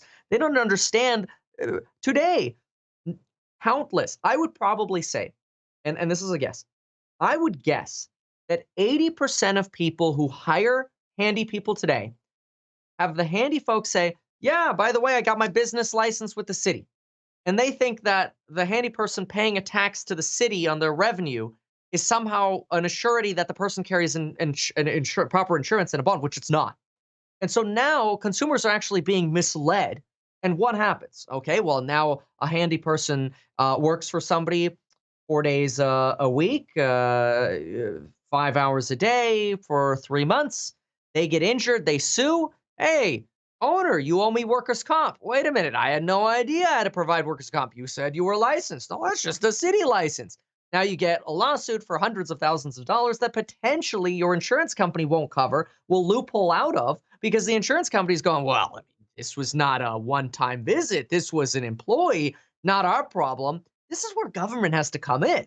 There is a balance between for the free market and government. And this is one place where I do think a simplified process, like opening up licensing to more handy people, but a simplified process of, look, when you hire a California licensed handy person, you know you are getting somebody bonded. So if you pay them a $5,000 deposit to go buy your doors for you, they don't disappear the next week without you being able to have the right to call up a bonding company and go, yo, they just ran off with my money. Protect me. At least people know they have that.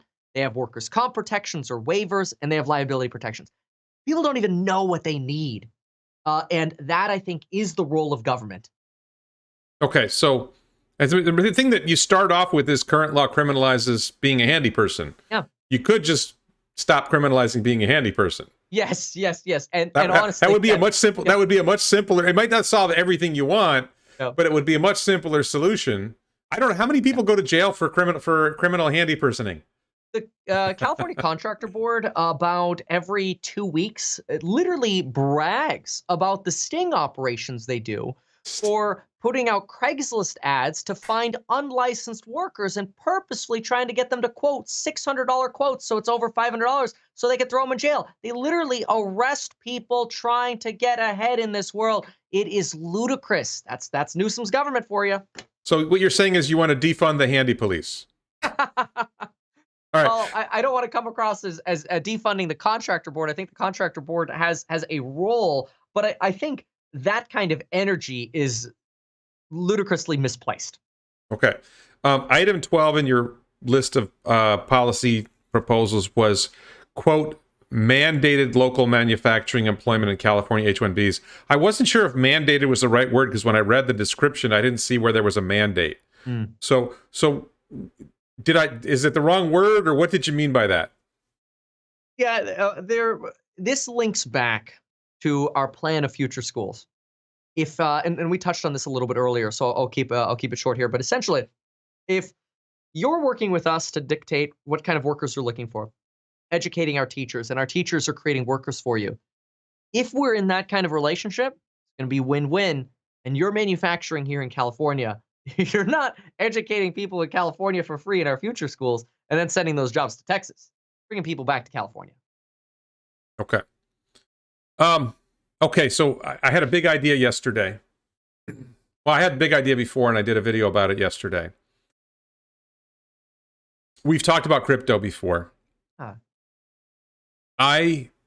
My video was this idea that Tesla should create their own coin, their own cryptocurrency, and the big idea is that you know what proof of work is, right? So the proof of work would be dot product math, which the chips in the Tesla vehicles are really good at.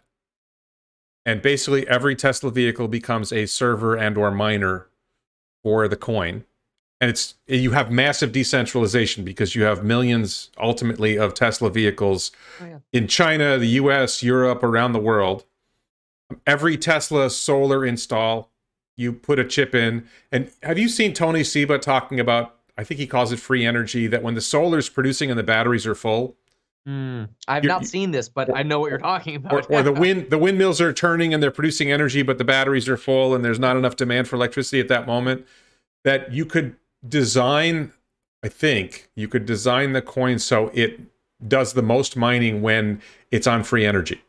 It's on free renewable energy that would not be. I also think the same thing for AI training. You could build a distributed AI training supercomputer that would operate when the solar and wind are producing electricity, because AI training isn't time sensitive.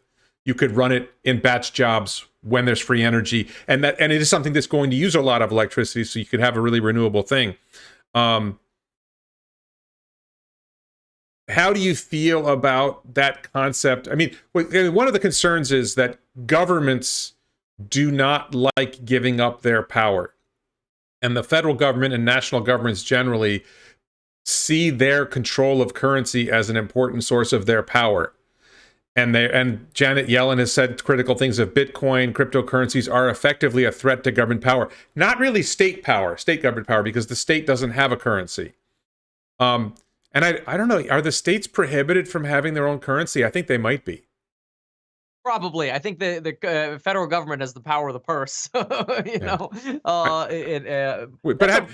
What do you think of the crazy idea about Tesla for creating its own coin that all the other coins that are out there have their own flaws, and if Elon and his team put their minds together, they could create a coin that would tick off all the boxes: high transaction volume, low transaction costs, high energy efficiency, all that. Does it sound like a good idea? Is there a way that California could support that idea? I think that sounds like something California would 100% support and should support. Quite frankly, anything that we can do to improve efficiency for free should be a no-brainer. And there should be no government standing in the way of that ever. Unfortunately, a lot of what California does right now is stand in the way. And it's very disappointing, and that needs to change. Okay. Your number 14 was like stepping on a landmine in California Democratic politics. I know. Gun safety. Yeah. So, and I actually wanted to ask you about this before we get into the topic. Like, there's a famous, somebody in the comments asked if you would be willing to arm wrestle Caitlyn Jenner, and do you think you would win? So I've watched a couple of Caitlyn Jenner videos, and what I see is pretty much what I hate in politics. Like, we're having this really substantive conversation about a lot of different topics, and I'm very impressed that you are this deep on so many. And are you 29 years old? Yeah. So I'm very impressed as a 55-year-old. I'm very impressed that you have this much depth on this many topics, just to be blunt. But when I look at it from how people run for office, I feel like the most successful candidates say as little as possible about policy. They'll have a theme. Like, when I ran for governor, my theme was stop wasting money, and I had a lot of substance behind it, and I did put a lot of it out there. But I almost feel like it's almost safer to have like Jenner's campaign is just a theme campaign. I'm not sure what the theme is. I didn't get it, but it's this, it's almost like a Kardashian TV show or it's like quick edits and like it keeps your attention. But at the end, I'm like, what? So, but is there a danger that you're saying too much? Sure, totally. My fatal flaw is ultimate transparency. And that's just what you get with me. Is this is what I'm thinking. And I will be very clear if I don't know the answer to something, we'll get the answer and we'll make the most rational decision. To me, I think the people should demand full transparency on as many issues as possible. They're not going to get perfect alignment on everything, and I think it would be unreasonable to expect that. So I know that some things are, not the most ideal for all scenarios, but I think the question in politics should be, what's the best for what's the most utilitarian, or who's the most utilitarian candidate? Who's going to solve homelessness? Who's going to solve housing, transportation, schooling, all these things together? How are we going to solve everything else? My plan is by no means perfect, and there are going to be a lot of negotiations to be had about everything in this plan. But I'm willing to have those negotiations. I'm willing to have those discussions and work with everybody. I want to work with all the Californian leaders to just solve the problems, because I know that the California people, they don't want these problems. They want solutions. And so that's where I'm coming from, is with solutions. Okay. So I was just full disclosure, I am a gun owner. I'm a libertarian, so I think the solution is get out of my way. My license is this. Well, my license predates the Second Amendment, but my license is the Second Amendment. I understand you might not agree with me, but I just wanted to hit that just in case people are wondering, my position on this. But I think the point that you were making in this was something that I think if people dig into it, Yeah. is more appealing to people who don't have my view, right? Mm. It's more appealing to people who don't, because my view is I can have whatever I want. If the government can have it, I can have it. But your point was, it's based on training. The more training you have, the more the tiered licenses. Like, okay, if you only have a little bit of training, you can have a 22 rifle that's limited in capacity or something like that. Not saying I agree with any of this, but sure. If you have hundreds of hours of training, you served in the military, you've been a police officer, whatever, you've got lots and lots of training, then you can qualify for these more advanced weapons. Is that the rough idea? So, I think what you've described goes a little further than even what I was thinking here. So the issue in California is that gun rates are probably the most restrictive in California compared to the entire United States. And so California is not going to be a state that all of a sudden, I don't even think is even close to opening a debate on the Second Amendment. California's that's not what it is right now. And so my vision is, and it comes more out of a frustration, is why is it, and this is the where the logic comes from. Why is it that somebody who's a trained user of weapons, who could pass a background check, or maybe already has because they already have gotten their weapons in California. Maybe there was already a mental health examination or whatever included in that in California. All the things that already exist. You have a gun legally in California. You've already gone through many processes for that. It's complicated in California. So now, if that person, so let's say you're in California, Warren, you go through all the hoops and hurdles to get the weapons that you have, and you train once a month for 2 hours, and over the last 10 years, you've got maybe 500 hours of gun training. Why is it that if you go to the county of Los Angeles and say, hey, I've got 500 hours of weapons training, I don't have a record, I'm not mentally unstable, I'm not, my background is clear, whatever, I would like to carry a gun for self-defense. Why is it that Los Angeles will automatically deny you? To me, that doesn't make sense. To me, it makes much more sense that if somebody is in that situation and they say, look, I've passed everything you've got, I've got all this training, I want to carry a weapon for self-defense, and I want to get licensed to do that. Even if I have to certify to do it, I just want the option to be licensed. Why is it that there is no option? And I think that's really what this opens the door for, is it's finally an option for people who do have that, what I just described, the ability to actually carry in California. It's like a tiny little door opening. That's all it is. Okay. All right. So, What do you think about that? well, I think anybody should be able to carry any weapon that anything that a government can carry. Anybody should be able to carry it. And I don't. Here's my problem with the training requirement, which a lot of people say that. Well, people should have proper training. Sure. People have no idea how little training police officers often have with firearms. Police Academy 6 months long. You're right. I mean, how much gun training are you doing? It's probably last 2 weeks. You know. It's actually if you ever get into, well, there's another.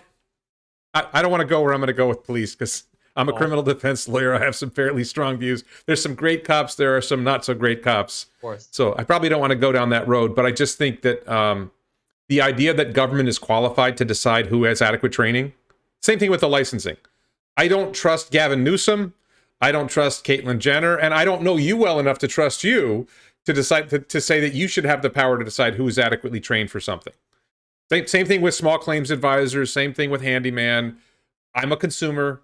I get to decide who I hire.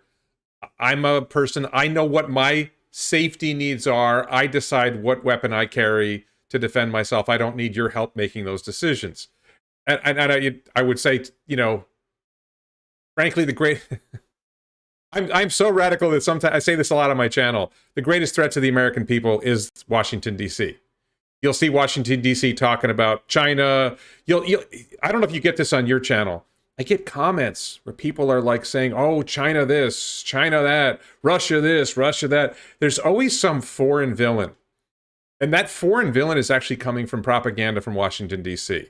Because the greatest threat to the American people is Washington, D.C. And the best way they can protect themselves from people thinking about that is by pointing at somebody else and saying that that's the threat. That's the threat. I did really open a can of worms. Iran's the threat. Well, I'm not even getting into policing now. I'm off on a different thing. But that's not really I don't want to put you on the spot on that because you're running for California governor. You don't really have a say in foreign policy or... Hey, you know what? Put me on any spot you want. I think more transparency is good. Again, the thought here is, and I think you can agree with this, is would you rather have California automatically deny you for a CCW or California say, hey, well, there is a path? Your proposal is much better. That's all I mean. Your proposal is better than the current state of affairs. I agree with that. Perfect. It's just for me, it's like, get government out of the way. Let me do what I want to do. I know. If you go back, what was I talking to? I think this is my buddy who has the HVAC company, but if you go back and look at all the things that were done 100 years ago, when somebody wanted to start a business, you know what they did? They started the business. There was no license. There were no regulations. If you spilled toxic waste somewhere, then you got in trouble for it, right? But the idea that some government's going to come, unlike, I don't know if you know about General Electric and PCBs in the Hudson River. It's this big issue with General Electric spilled PCBs in the Hudson River. You know when they did that? They did it with government licenses. The government licensed them to dump PCBs in the Hudson River. It's the idea that government is there to protect us is a myth. Government is there for power. The people who run governments have power. They want more power. They don't want us to have freedom. That's it. I mean, there are exceptions, of course, in different places. I suspect that you are a guy that respects people's desire for freedom. It shows through in a lot of ways in a lot of what you say. But for me, it's like just plain and simple, get government out of my way. If my neighbor's creating a problem for me, then we got to talk. But if my neighbor wants to do something with his property, I don't think he needs a license to build a deck. My next door neighbor in New York, when I lived in New York, he wanted to build a deck on his house. And this was that guy who's like a meticulous, doing everything right. They made him submit his plans 4 times. Yeah, thank you. That's what I'm talking about. See, we know what he needs. He needs $500 to an engineer to go, I'll put my license on that because it looks great. That's it. You don't need, well, where's the street in relation to your front door?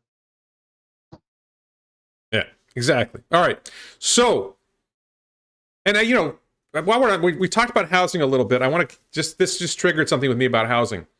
So I bought an acre of land in the middle of nowhere. This is my apocalypse getaway when the zombies start coming. I want to visit. And I want to build a home. Well, this is like, so you go down this road that feels like you're going to Nowheresville, and then you turn left on a dirt road, and then you turn left on a worse dirt road, and then you turn right on an even worse dirt road, and the nearest home is a 1/4 mile away. Oh, okay, from this property. It's zoned 1 acre residential.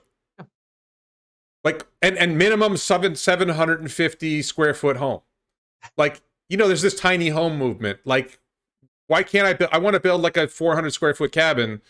Not an option. You should be able to. There's zonings, and and maybe I could apply for a zoning variance, but it's like, look, it's my property. I should be able to build what I want.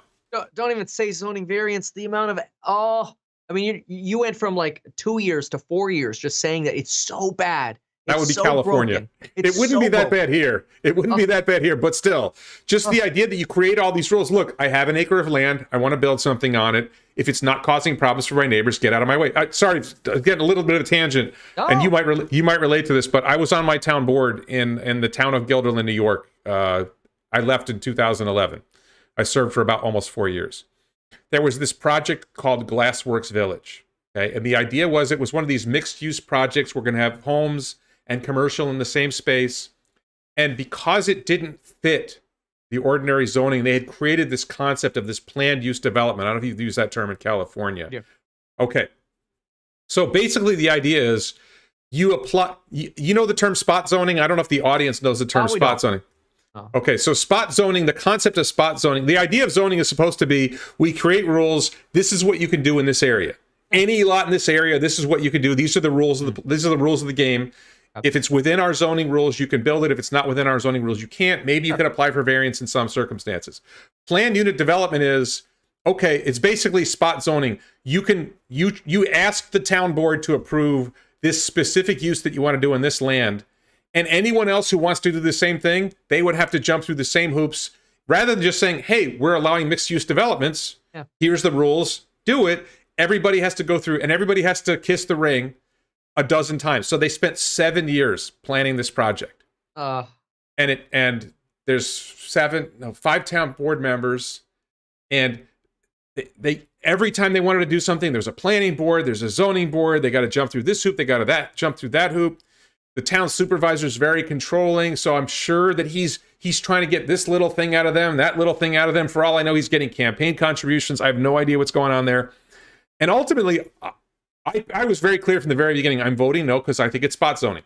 Yeah. I don't think we should say, if we're going to allow this, we should just make that the rule that anybody in whatever area can do the same thing. So anyway, they finally get through it all, right? I was the only no vote. They finally get through it all. They get all their permits right as the financial crisis hit in 2009, whatever it was, 2008, and their financing dried up. So they spent 7 years trying to build this project, and then the financing dried up and it never got built. And it's like, this is the nightmare. This is the nightmare that anybody, and they probably spent $1 million over 7 years. Probably more. If not more than that. It was a pretty big project. They spent all this money, all this time, all this effort. And it was a beautiful, I mean, the concept was beautiful. I liked the concept. It was just like, well, but I don't support spot zoning. I can't vote for it. Doesn't matter. But I wasn't the guy making them jump through all the hoops. Yeah. Right? I would have said, hey, let's approve this for everybody and then everybody can do it. Yeah. That would have been fine. But of course, I never got a chance to say that. Yeah. All right. So let me go on.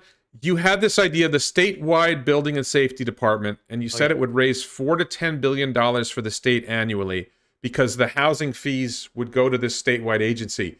Doesn't this cut into revenue for local governments that would be doing this function before?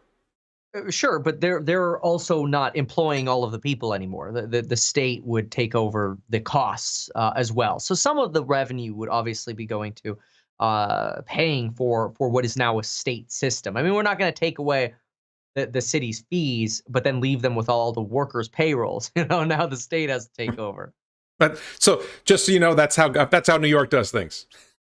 They do that. Okay. They do. Well, so as a traffic court lawyer, I've handled over 4,000 traffic tickets in New York. The fine goes to the state. There's some they'll do a traffic ticket that'll have a $250 fine, and the town will get $5. Interesting. They get like a commission, a little thank you card. Right, but so there was this one particular deal we would get for our clients that we'd almost always get, which was a parking ticket, where the revenue goes to the town.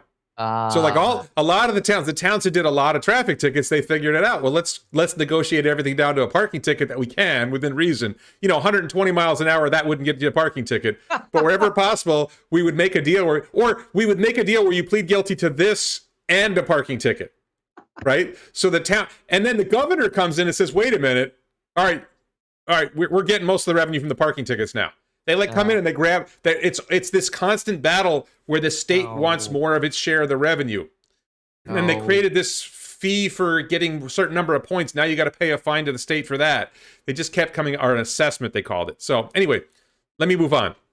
You mentioned the carbon tax. Elon Musk also likes a carbon tax. I hate the carbon tax. I'll tell you why.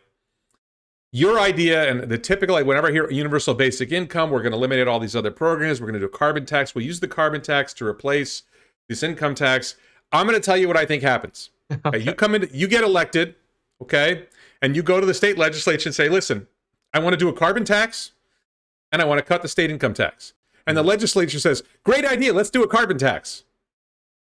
And you get more taxes, but you don't get rid of the old taxes. You say we're going to universal basic income, we'll get rid of all these programs. Great idea, we'll universal basic income and not get rid of all the programs. Yeah. The way I see government working is, the legislative process working is, you're going to have to negotiate, you're going to have to compromise. How do you assure people that the compromise doesn't end up being you pay the carbon tax and the income tax? I got a beautiful answer for you. California, this is one thing I love about California. California has something called the initiative process, where if I can't get work done with the legislature, I can put it in, or anybody can put it in front of the public. And in the next election, exactly, propositions. And in the next election, if the Californians decide we're removing the income tax, that's what we'll do. If we want a carbon tax along with that, you have to have it as a separate proposition. You can't bundle them together. They have to be individual. But what you need is clear verbiage on this. And this is something that I would stand for as governor as well, because you get a lot of propositions that are, here's the carrot. It's really, really shiny. But then they hide a lot of crap in the back. And it's a problem. We just had one last year that removed a lot of tax benefits for folks who are selling their properties to their children. No more transfer of tax bases. But people were voting for it because it seemed like they were providing a benefit to senior citizens, allowing them to reassess their property. Long story, not going to really get into it. But the point is, you just need a very transparent proposition, and the people decide. Well, what I believe first is, if the people send me to Sacramento, then you have a mandate to at least do whatever you can to negotiate every single priority we have. There are certain things that can be done with emergency power, housing, transportation, homelessness. A lot of these things can be started with doing, with action. Taxes is a legislature's negotiation, and I'm prepared for that. Isn't it dangerous to have a governor say, well, I'm going to do everything by executive action because the legislature can't? Isn't the idea that we have a system where we have an executive branch and a legislative branch, and we have this problem at the federal government level and a variety of levels? If you ask me, the whole COVID thing was an executive branch overreach at state and federal levels as well. Isn't that a problem that we really should? I mean, I can understand when you talk about the propositions, that's a reasonable end run around the legislature. But when a governor just says, well, I'm doing this because it's my power, emergency powers, then isn't that a dangerous way to go? The fact of the matter is, California is in these emergencies, and working with the legislature is a top priority of mine. And I would invite any single Republican, Democrat, independent legislator in the Assembly or the Senate in California, gosh, come over to my house. Come on my channel, whatever you want. Let's have a conversation. Let's figure out how we can make California what it needs to be. But there's no doubt that housing, transportation, and homelessness is an emergency. People dying. If I'm governor, people are not dying on my street waiting for our assembly to act. They are getting shelter. And that's the way I think our society should operate. Okay. So you said in number 19, you talked about state of emergency, end homelessness in 60 days by providing housing, National Guard to build instantly. So is the National Guard qualified to build homes in the first place? Is that something they're really capable of doing? Many people confuse the National Guard. Oftentimes, I mean, the National Guard, part of the National Guard is the Army, and the Army has extensive construction, building homes, barracks, institutions, facilities, power, plumbing very quickly in war-torn regions. If we can do it in Afghanistan and build a green zone, we can do it in LA. Okay, so one of the thoughts I had, because I've got my my acre of land for my apocalypse home, Yeah. was I've been reading about Quonset huts. Oh, well. Quonset huts are, I know they're not ideal for I'm not building Huts. I'm not building one because they have their flaws. I know. But in a place like California, where, at least depending on where in California, insulation is not as important. Insulation really stinks for Quonset huts. For people who don't know, Quonset huts are sort of like semicircular. They're really easy to build. They're basically like steel structures that are really, really easy to build fast. And I think the military did use them in the past. Do you have the idea they would do something like that? What is this quick, easy to build solution that would work? If it's not Quonset huts, why not? And what else would it be? I don't expect it to be Quonset huts. So why not Quonset huts? What's wrong with Quonset huts? I know why I don't like them. Why do you not like them? Let me put it this way. This would be a strong conversation I would be having with the National Guard, with engineers, with architects, and people who are professionals at this, and people who have come before me at doing this. But my suspicion is there is a reason why we just don't see new Quonset huts anymore. Put it that way. Oh, they're still out there. You can still get a kit. It's just not new. No, you can buy kits. Oh dear. Okay. The steel building companies. They're up there. I would have to get back to you on that. Okay. So, well, no, but I mean, let's skip Quonset huts for a second. You know, steel buildings are fairly inexpensive to build, fairly easy. What's that? Rectangles, not half circles. No, but I mean, I there's a challenge there, right? Like, I'm probably going to build a steel building for my cabin, on my apocalypse cabin. I wanted to do Elon's 3mm stainless steel for Cybertruck and just fold it into a rectangle. Yeah. Or the starship, make it a big circle and like stack a couple of rings and yeah. But it turns out that's not necessarily that great of an idea. So. But steel buildings are a fairly common thing. They are fairly cheap to build, and you can make them appropriate for housing. Yeah. People are talking to me about 3D printing housing. I don't think 3D printing scales. Do you have a sense of like a way of getting this done? Like, because you know more about real estate than I do. No. I mean, I'm a realtor as well, but metal construction has a lot of benefits. You're fire resistant. You're not using lumber. You can oftentimes build faster. It is more exact. Lumber is not as exact as steel. Steel dissipates heat very, very quickly. So you had mentioned this yourself. There's an insulation problem, but it's nothing that can't be solved with foams or batting or whatever. I actually believe the Hope Valley mission in Los Angeles uses steel, like 80 square foot steel structures along this line with air conditioning and cooling, and sort of a window and obviously a door. I think there are many, many benefits, but there's certainly going to be a balance between, just throwing down a Quonset hut and bunk beds, and actual smaller individualistic structures to begin to provide people what they don't have on the streets, so we can rehabilitate, and that's privacy, a sense of security, and peace that you don't have on the street. And so I think there are many, many things at play, and I just don't have all the answers for you yet, but I'll work on those. Okay. One of the things you mentioned that I think is really interesting is the California Transition Bond, and I will. In my fantasy, I'm going to run for president someday. Apparently, this will have to happen after a divorce, according to my wife. But one of the thoughts I had was, so I'm being a libertarian. I think the Social Security and Medicare, I don't expect you to endorse this idea. It would be toxic for you to do so. But I think Social Security and Medicare are ultimately going to destroy the country's financial position because they're not fiscally sound long run. So I had this idea for an opt-out, where you could decide I'm opting out of the system.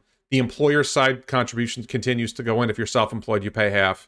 The employee side, you don't pay anymore. You no longer see FICA on your check. Yeah. And you're forswearing all future Social Security and Medicare benefits by doing this.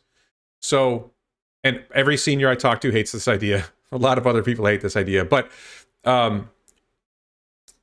anybody who's in the system is guaranteed to continue to get their benefits. Sure. Anybody who chooses to stay in, anybody under 50 probably, at least under 40, would just immediately drop out.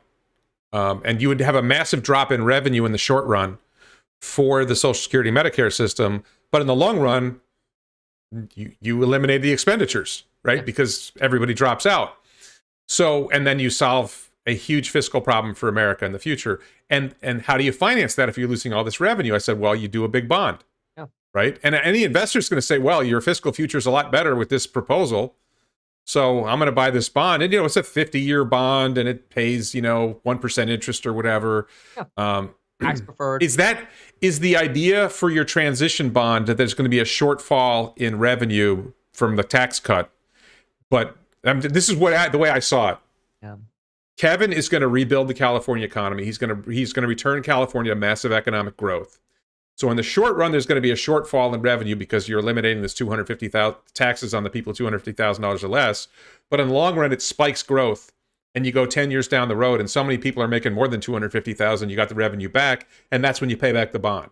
Is that the idea, or is it something else? Combination of that and a lot of things. We had touched on them earlier. I mean, just the idea that 33% of Californians are on Medi-Cal. If we can stop that trend, it's just getting down to 25%. So for people who don't right? know, is Medi-Cal like Medicaid? Yeah, so Medi-Cal is like Medicaid for people who can't afford health care in California. So it's California's version of it, and 1/3 of Californians are on it. Why doesn't the Affordable Care Act take care of them? A lot of funding does come from the federal government.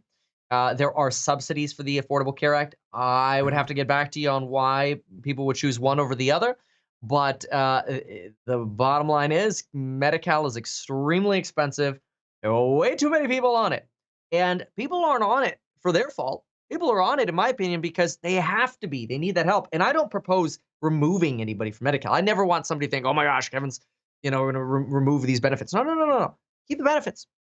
What we're going to do, though, is we're going to provide higher paying jobs so that when people graduate at 18, they're not walking into a state of dependence because minimum wage doesn't pay the bills. They're walking into the opportunity to build wealth, the opportunity to go shop for healthcare in the Obamacare private spaces or the Affordable Care Act spaces, as now is. They get that dignity of choice. If you're poor, you don't have choice. You have to rely on the government. But it's not. I don't believe it's people's fault. I believe it's the government's failure of educating. So that's the stance I take. And I believe that will take time to pay back. You don't educate people in 6 months. And even in 4 years, where you have the first class of future school students graduating, or potentially people coming into future schools in the last 2 years, it takes 2 years. Even that takes time for people to flow out of these systems. It's entirely possible that a lot of the benefits of my plan, I thought we're going to realize a ton of benefits immediately within the first 4 years. It's entirely possible, though, that, a governor 2 governors down inherits many, many, many benefits from what we do today. Right. Just so you know, Jay Lizard says, anyone who can go 2 hours without a drink or going to the bathroom gets my vote.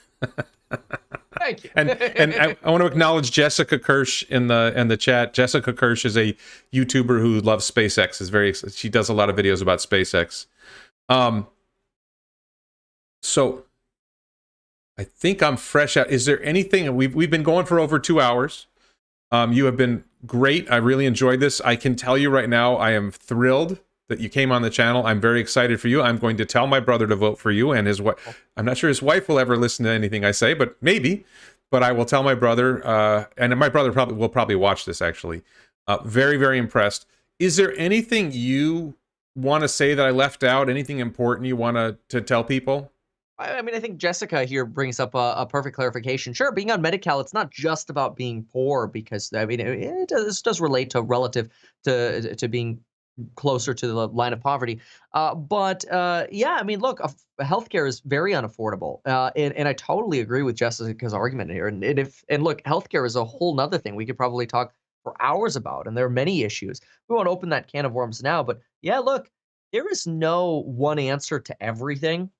And I'm willing to say that. I realize that. But there are better answers than what we've got now. And I think California needs a brand new vision. I obviously encourage people to go to meetkevin.com and donate to support the campaign because if you're fighting Gavin Newsom, you need help, you know? But California needs that new vision. Yeah. So, okay. Somebody said Kevin's last words, buy the dip. Buy the dip. Invest in California. Okay. So I'm fresh. I don't see any questions I want to ask you. I saw like a couple questions there, but I'm really impressed. I want to thank you for coming on. I am rooting for you. I think that you're very refreshing. I've talked to many politicians in my life. You're very refreshing. You're very thoughtful. I said it to you before. I'm very impressed with your. It's hard to believe you're 29 because I know a lot of young people. It's hard to believe you have that depth of knowledge about that broad an array of topics. So it's very, very impressive. So I want to thank you for coming on. If there's anything else you want to say before we go, I want to give you the chance to say one last thing or. Make sure to subscribe to Warren, man. Your content is on point. I really appreciate it. And seriously, thank you for having me. It's an honor. Thank you. All right.